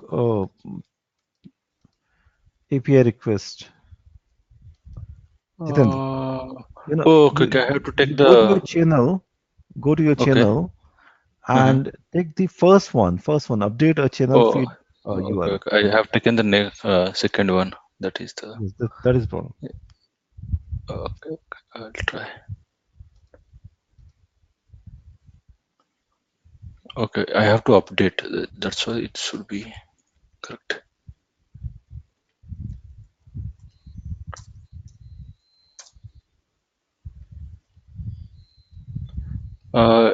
It is showing something 123. Yeah, 123 means that value has been updated, right? Yeah. Now, the Okay. value you uploaded, is it greater than 25 or less than 25? I have given 26, greater than 25. Greater than 25. So now, Uh, what is the status of your Node MCU? Is LED on? on only. On. Okay. Now do Yeah. one thing. Upload a value less than 25 on your channel. Yes, you. Yeah, it's off. It's off, right? Means Yeah. your channel is being monitored now. So let's say if you connect a sensor node, an Arduino, uploading data on your channel, your channel is going to be monitored in real time, and Yeah. accordingly, your control node will send the commands to turn or off something. Yes, I got it. Okay, so see, you can have your sensor node placed anywhere. For example, your sensor node could be at X location, your control node could be at Y location. Okay, still, Okay. these systems are going to be connected to each other through internet and cloud Now in APIs. this now in this our scenario, how much distance it will take like that one? Any idea? Like Distance? means the node MCU from that sensor. I Uh-huh. can take it like something like 200 feet. Will it work, or I don't know how much? You can put it anywhere as long as it is connected to internet. Oh, okay. As long got it. Yeah. As long as your Node MCU is connected to internet, it would Uh, be able to read the command from cloud. yeah. You Yeah. can put Got it. your sensor node in your office, and control node for example, your Node MCU at your home. Yeah, I got it. It will read from the clouds.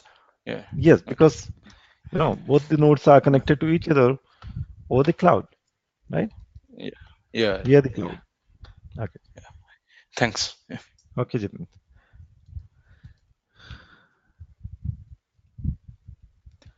Rasurya Dev. Okay, sure. Yeah, that is a good idea. So, but in Pastebin, I cannot put these pictures. Okay, I cannot put pictures. That is the only problem. Okay, otherwise text, yes, text I can share through Pastebin. Let me try.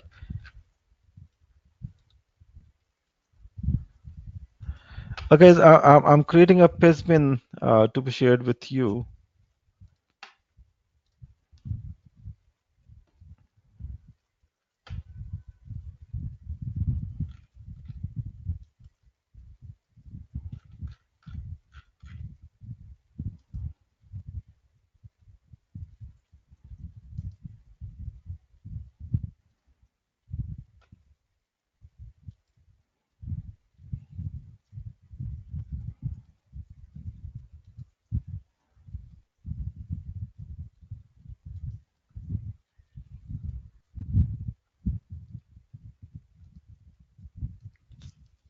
I'm sharing this steps, in the form of a Pastebin link.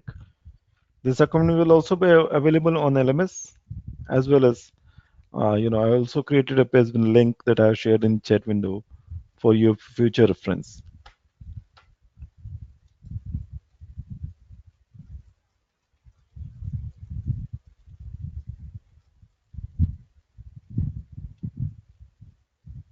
Okay, Rashuri. Okay, have you all done with this exercise?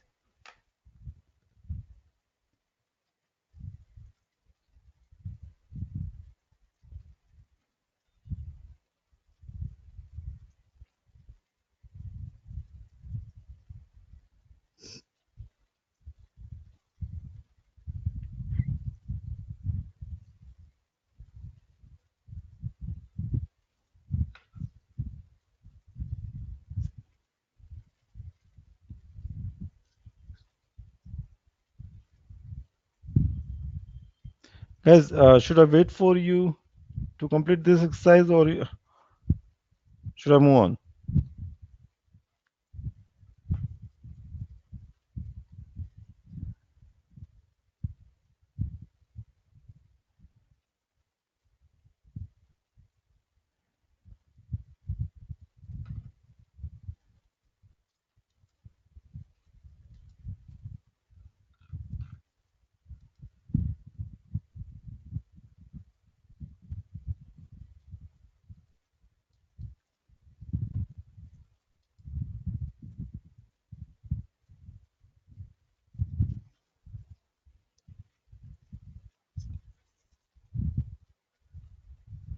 Guys, have you all completed this exercise? Should we move on?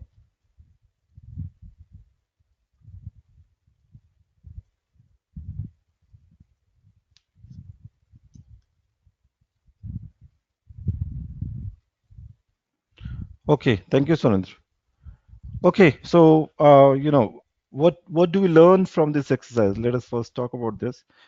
So, in this exercise, you might have understood, in when it comes to IoT, in most of the IoT use cases, you will come across two types of nodes, two types of IoT endpoints: sensor nodes and control nodes. Okay, sensor nodes are the nodes which are supposed to collect data from the real life environment and upload this data on the cloud platform. Okay, control nodes are the nodes which are responsible for the physical action generation. Okay, so these nodes are responsible for the manipulation of the physical environment, physical real life environment, and to generate these physical actions, these nodes get the commands from cloud. Okay, so as you can see here, this exercise also might have helped you understand that IoT is a distributed environment. Most of the time you'll find applications running on different nodes in the network environment. For example, here the solution that we just built, it's a combination of or composition of more than one applications. So how many applications are there? one application running on your, for example, if you connect your Arduino node, an application will run there, okay, which will be responsible to collect data from LM35 and upload it on channel. Second application is channel itself, which is responsible for the collection, logging, and plotting of the data. Then we have third application, React. We have created two instances of React, which is responsible for monitoring the channel. And then we have Thing HTTP, which is acting as a bridge, to connect React with command repository talkback. And then we have talkback, and then final application is running on this node MCU microcontroller. So how many applications are there? 1, 2, 3, 4, 5, 6. 6 applications. Out of 6 applications, 4 are application running on cloud, right? So what do you learn from here? See, 40 to 60% of your IoT deployment, okay, and this is the learning from this exercise. 40 to 60% of your IoT deployment is going to be on cloud. Okay, cloud will hold or will host larger part of your IoT solution. Okay, and this is why cloud skills are, uh, you know, are must when it comes to IoT development. You must know how to build solutions on the cloud platform. You must know how to compose solution out of the integratable services available over there, right? So just learn how to compose a solution by configuring and connecting the services, channel, reacting HTTP, and talk back to each other. And this is also, one of the takeaway from this exercise is an understanding that IoT is all about automation of control processes. As you can see here, the this it's a perfect example of a control loop, right?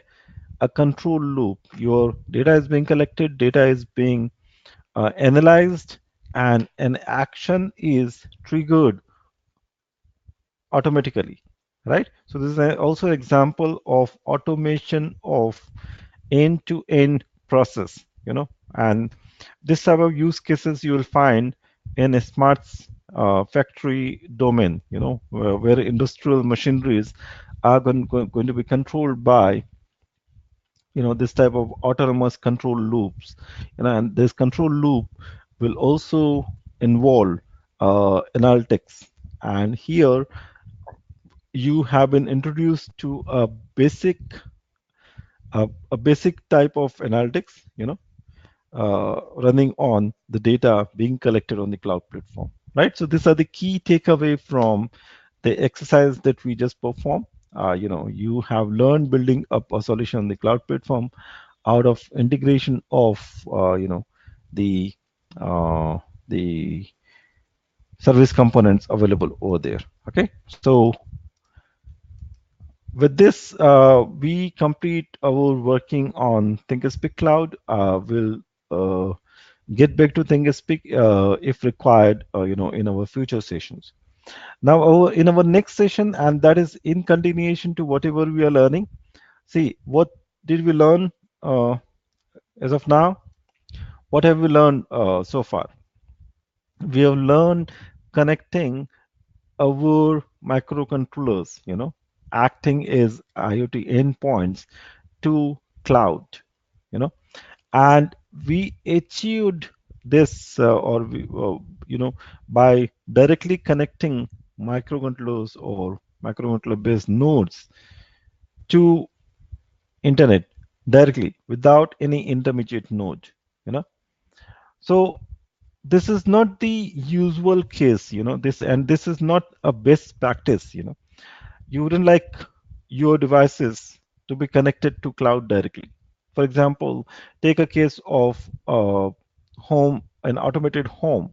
In a smart home, you may find more than one smart appliance. Okay, so there can be an electronic lock controlling the door. There can be a security camera monitoring the home. There can be a television, a smart TV connected to internet. There can be other appliances like smart washing machines, high voltage AC systems, and other equipments, right? So a smart home may have you know uh, 5+ appliances, right? So one of the way of connecting these appliances to internet is to connect those appliances directly. But do you think this is a good practice? Because when you connect your appliances directly to internet, what happens? There is always a possibility of your appliances and applications and data residing on them getting exploited, right? So there would be a possibility of exploitation, right? So to avoid, yes, Surendra, thank you. So to avoid, this, and this is just one of the problem that I'm pointing out. Okay, there could be hundreds of other issues, So this is not a good practice to have your devices directly connected to internet, right? The best way to connect, your devices to internet is to, use an intermediate node. And this intermediate node I'm talking about, will, facilitate, a secure communication of your endpoint. So let's say you can have more than one endpoint. What you need an intermediate node, which would allow your appliances to gain connectivity to internet, you know, via this intermediate node. Okay, and this intermediate node, we are going to call it. Can you guess? Gateway. Okay, gateway. So gateway is not just going to play a role of a proxy for your devices. For example, in this scenario, gateway can play a role of proxy, right? Your devices will, in this setup scenario, your devices are supposed to send their request to gateway for any information that has to be retrieved from a server, right? And on behalf of your device, gateway will communicate with that server, right? So your this, in this type of scenario, your endpoint is never getting exposed to external world, right? And there would be lesser chances of your endpoint getting exploited, getting hacked, right? So a gateway, one of the role a gateway can play is, it can act as a proxy. Okay, and there are hundreds of other roles your gateway can play. In fact, this domain, or this architecture of connecting devices to internet, with the help of an intermediate node called gateway, this architecture is evolving over the time. Okay, and it has come long way. Means from a simple proxy server to gateway nowadays has become a point where you can have intelligent analytics running, right? So we have these services called edge analytics services. In fact, a new computing paradigm has been introduced, right? Edge analytics. Yes, Mona. So we are going to discuss all these things. A gateway can act as a store and forward node. A gateway can act as a security node. A gateway can act as a filter to allow you to, filter out your content or data which is, flowing in from devices to it. So this gateway can help you in multiple ways, right? So we are going to discuss all these things in the coming session. We are going to perform lots of hands-on exercises, right? Okay, so here, so far we have used, two prototyping boards, Node MCU and Arduino, to learn, prototyping IoT endpoints, right? Now, when it comes to, building a gateway solution, so gateway solutions, there are hardware and software solutions being supplied by manufacturers like Cisco, Intel, Huawei, Dell, and AWS, Amazon AWS, and Microsoft Azure. We'll talk about all those solutions, in one of the sessions, most probably tomorrow. Okay, but how which platform is going to be used by us to perform practical hands-on exercises to learn role of the gateway in an IoT network in a pragmatic manner. Okay, so we have a hardware, or a single board computer in the kit, and that single board computer is Raspberry Pi. Okay, we are going to use a Raspberry Pi, you know, and as an experiment platform. Yeah, say Raspberry Pi is a popular single board computer. Okay, so we are going to use Raspberry Pi to learn, everything about gateway and its role in IoT network. Okay, now when it comes to Raspberry Pi is a single board computer. Okay, it's there in the kit. You guys can take it out from the kit. Okay, it's not needed now. In fact, it's not even needed for tomorrow's session. We'll need Raspberry Pi, in next week's session on Saturday. Okay, you will have to set up Raspberry Pi first. See, it's a single board computer, and you can. This is how it looks like. Let me show you a picture of Raspberry Pi. Okay, it's a single board computer. Okay, it comes with onboard CPU. Okay, so this is a CPU from Broadcom, a 1.2 gigahertz CPU. It comes with a 1 GB RAM, random access memory chip mounted on the other side of this board. Okay, and it has a SD card slot here on this side at the back plan, where you can insert a card up to 32 GB size. This card will host operating system. See, Raspberry Pi is a computer which support several operating system. One of the operating systems supported here is Raspbian.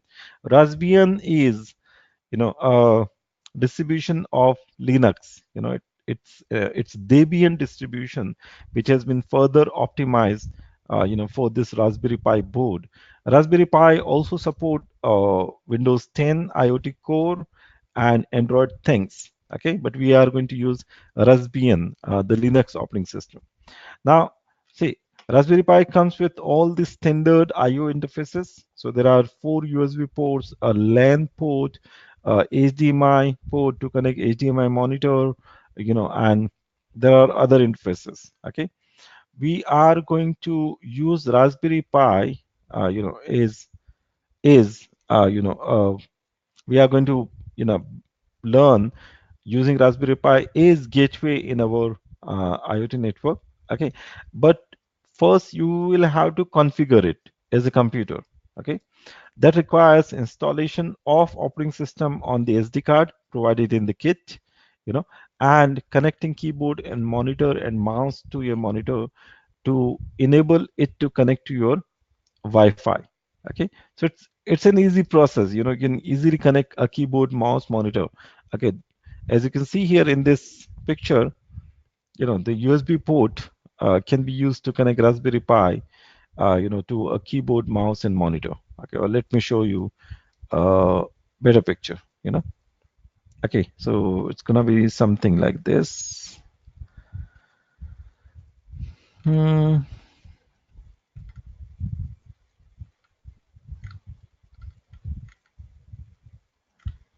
Okay, so there has to be a separate keyboard, mouse, monitor for Raspberry Pi. Okay, this is a good picture. Okay, so there has to be a separate keyboard, mouse, and monitor for your Raspberry Pi.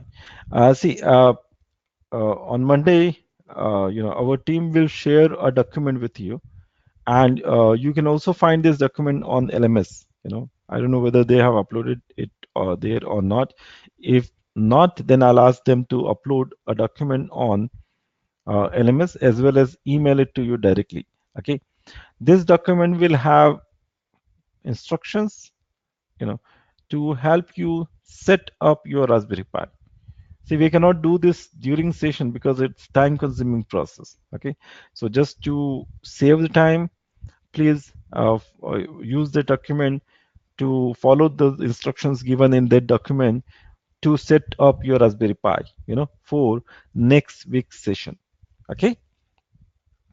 So once you have your Raspberry Pi ready with you, what are we gonna do over here? So on the Raspberry Pi side, we will write programs. So Raspberry Pi will host our programs. In the form of CGI scripts. Okay, so programs are going to be CGI scripts. Now, CGI is one of the popular technique to set up interactive communication between web applications and server applications. Okay, so the interaction, the most of time the communication between a web server application and a client web application is static. So for example, our browsers send requests to servers to retrieve HTML pages residing on them as resources, right? This interaction can also be in dynamic. Okay, dynamic means you send a request to a server to run a program stored over there. Okay, and this program can do multiple jobs once triggered. Okay, so requests may go from a client to let's say a server. Okay, and this is something that we are going to do practically. Okay, requests can go from client to server. Okay, to trigger a program stored over there. Okay, and this type of programs which could be remotely triggered are called CGI scripts. Okay, so I'm going to share a link to a basic tutorial on CGI to help you understand that. Now, when it comes to writing the CGI scripts or server-side scripts, right? Your languages like Python and Perl can be used. Okay. Now, out of the languages which are extensively used for CGI scripting or server-side scripting, Python is one of the most popular one in this area, right? So Python is highly versatile programming language. It is not only used for server-side scripting or any other forms of scripting.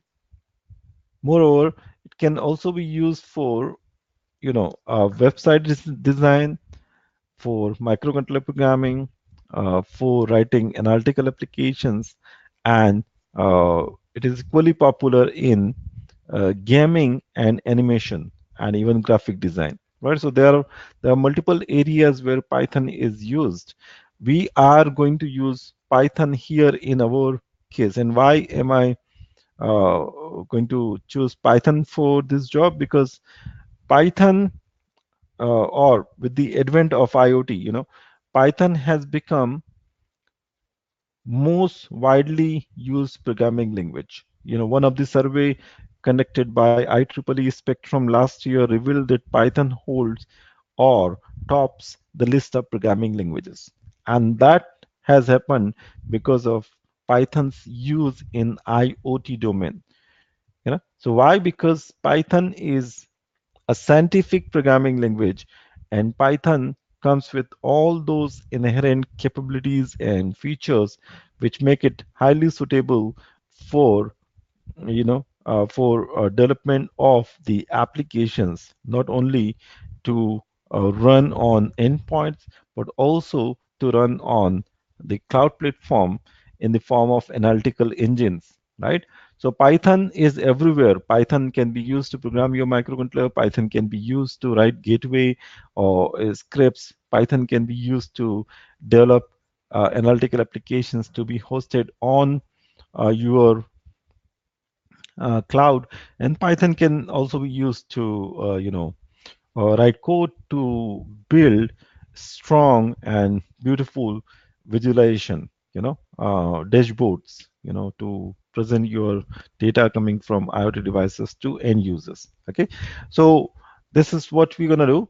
We are going to use Python. Okay, and those who are new to Python, they don't need to worry, because in tomorrow's session I'll cover basic fundamentals of Python. Okay, so is there anyone who has prior experience of working in Python in this group?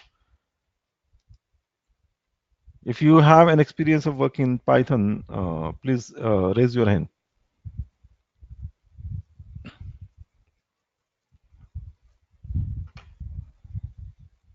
No? Do you have Python? Okay, Surendra knows the basics. Do you have Python installed on your systems?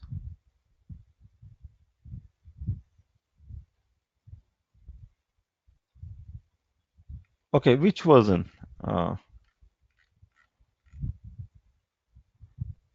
Okay, Python 3. Okay, those who do not have Python installed on their system, I would suggest them to go to python.org.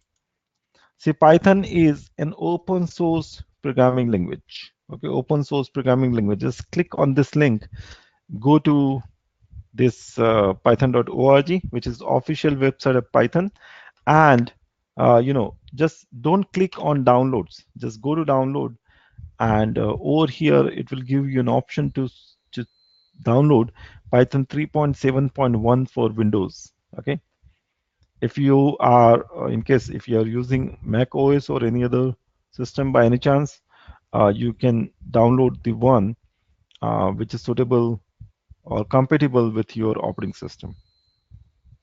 Okay, now you can download and install this later, just to save time. Do not try to do it now. You can do it later. Okay, I've just shared link in the chat window, and downloading, and it's quite simple. It will provide you an exe file. When you run this exe file, the setup will run, and it will you will have to click on next. That's it. By default, it goes and gets installed in the default folder. Now, while installing it, it may ask you to set up environmental variables. If it asks, please select yes. Okay, let the setup by default enable environmental variables. Okay, so this is the official page of Python, and in the documentation section you will find some Python links to Python books and essays and beginner's guide and everything. Okay, so those who are new to Python, they may refer to this material, or they can wait for tomorrow's session. So in tomorrow's session, I'm going to teach you the basics of Python, up to the point required to at least write applications to be hosted on Raspberry Pi. Okay. Now Python, later on in the last few sessions where we are going to discuss analytics, I will talk about advanced Python libraries. And you will be surprised. Python is a language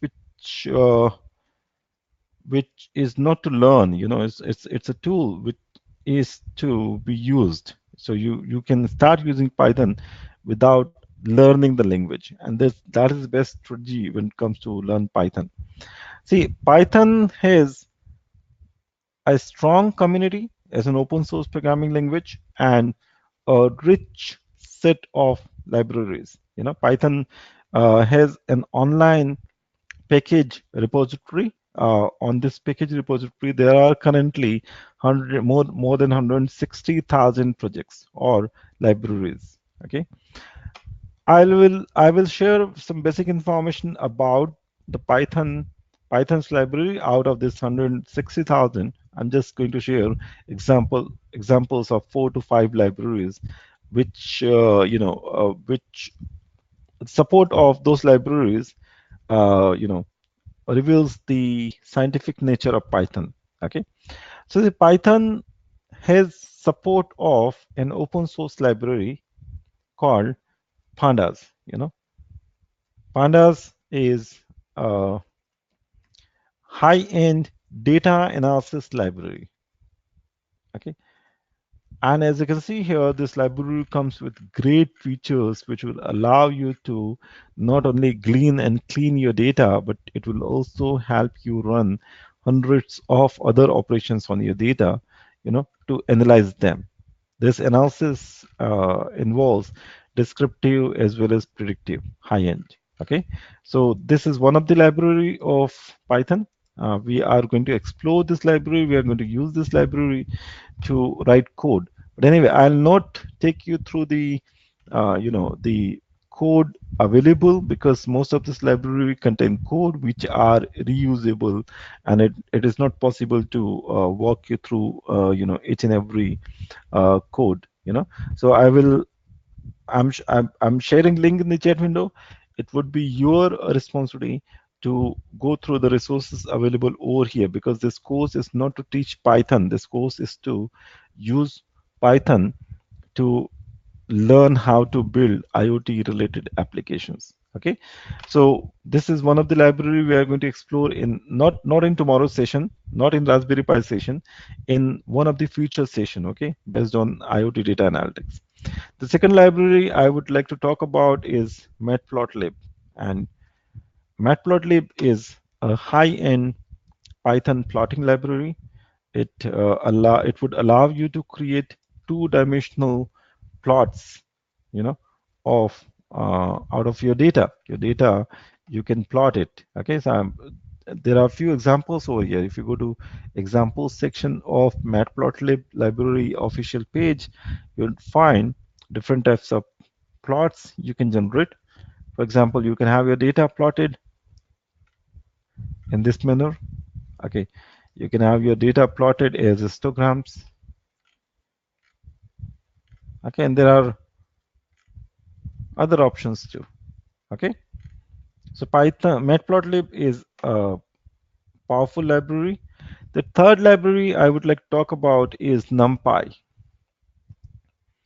See, NumPy is numerical computing library.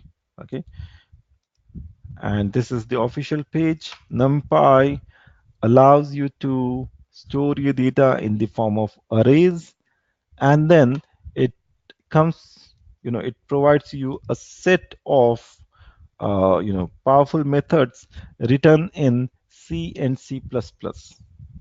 Okay, that makes the most of the code available in this library highly efficient, because the codes are written in C and C++. Okay, so NumPy is the library we are going to explore. The next library we are going to explore is scikit-learn, and this is a popular machine learning library written in Python. Okay, there is another machine learning library which supports Python is TensorFlow from Google. Google has recently open sourced this library called TensorFlow. So Scikit-learn is a high-end machine learning library. It comes with a collection of machine learning algorithms and reusable codes, which would allow you to deploy classification, regression, clustering, dimensional reduction, and many other forms of computations on your data. Okay, so scikit-learn is the library we are going to talk about in the future. And then there is an interesting library. The name itself is interesting. Mayavi. Okay, so we are not going to use it in our hands-on session, but I will leave it to you to explore this library. This is an interesting library, written in Python, and it allows you to create 3D graphs, 3D plots out of your data. Okay, so just let me share an example of creation of a 3D model of a human, uh, human brain out of MRI images. Okay, do you see this? This is what you can accomplish with this library, right? It allows you to create 3D models, from the data that you collect from your IoT devices. Okay, so I will leave it to you. You guys can explore all these libraries in detail, and we can talk more about this library later on. Okay. Now, when it comes to writing applications, we are going to use, an IDE which will be installed on your system, you know, when you install Python. Okay, so it will be installed automatically, ideally. Okay, and ideally is easy to use IDE, very easy to use IDE. Okay, it comes with a very basic interface. Okay, so there is going to be a shell environment where like it will allow you to write and execute one statement at a time, and it also comes with a you know a support for editor environment where you can type multi-line code. Okay, so I have this. Let me open Ideal on my system.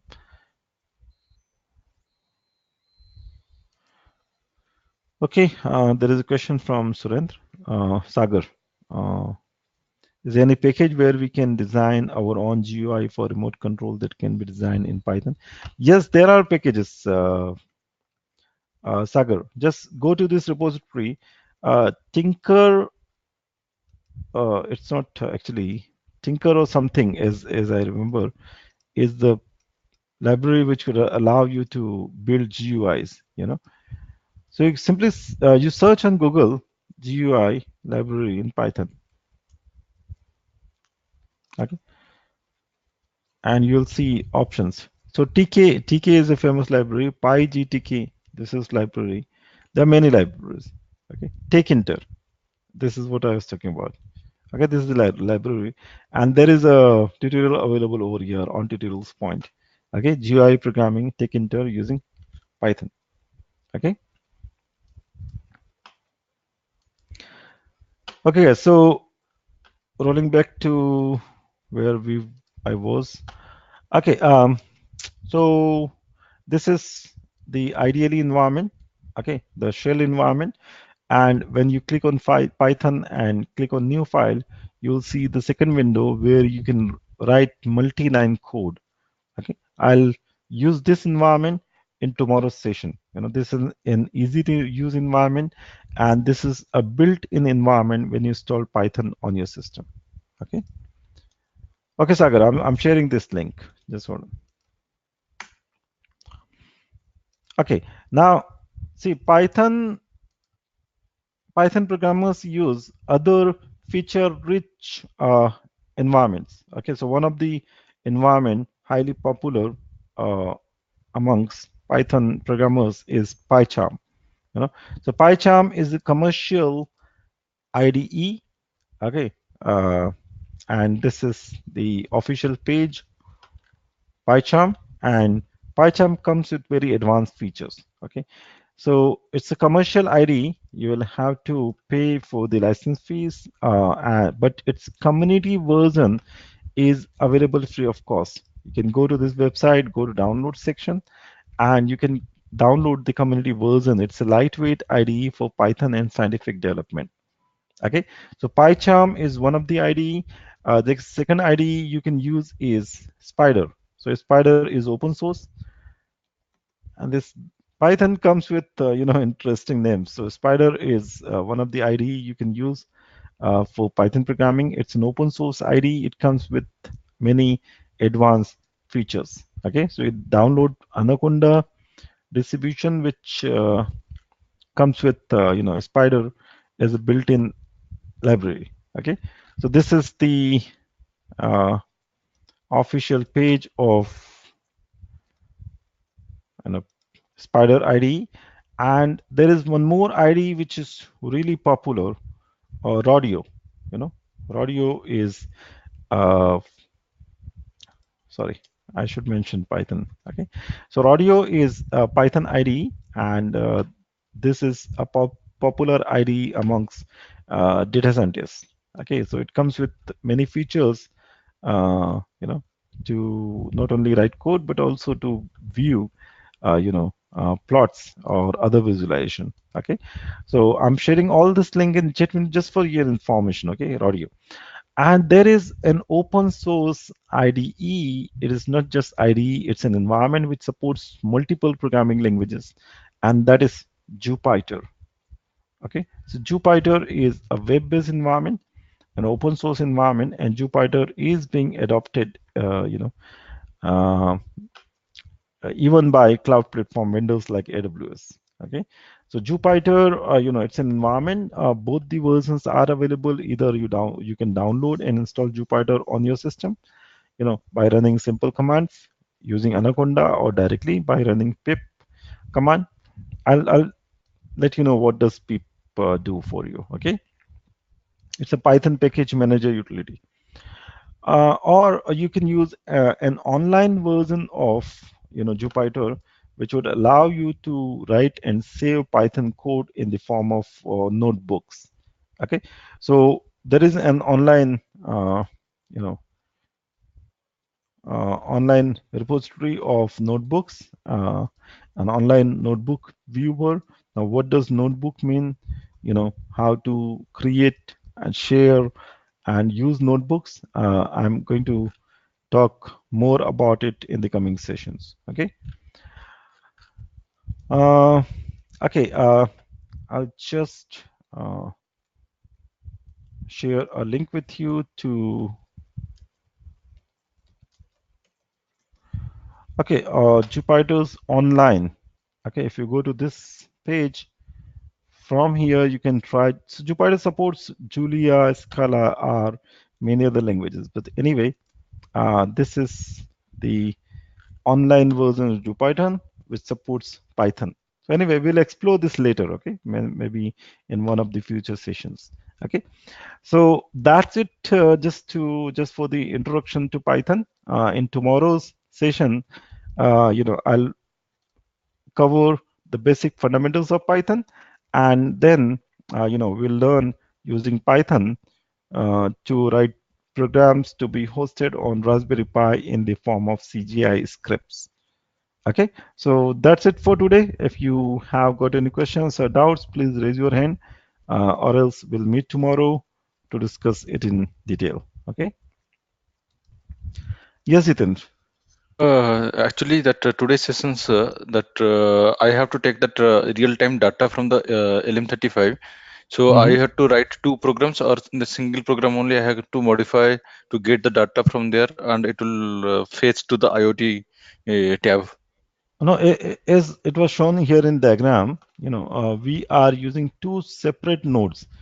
An Arduino sending data to cloud, okay, and Node MCU reading commands.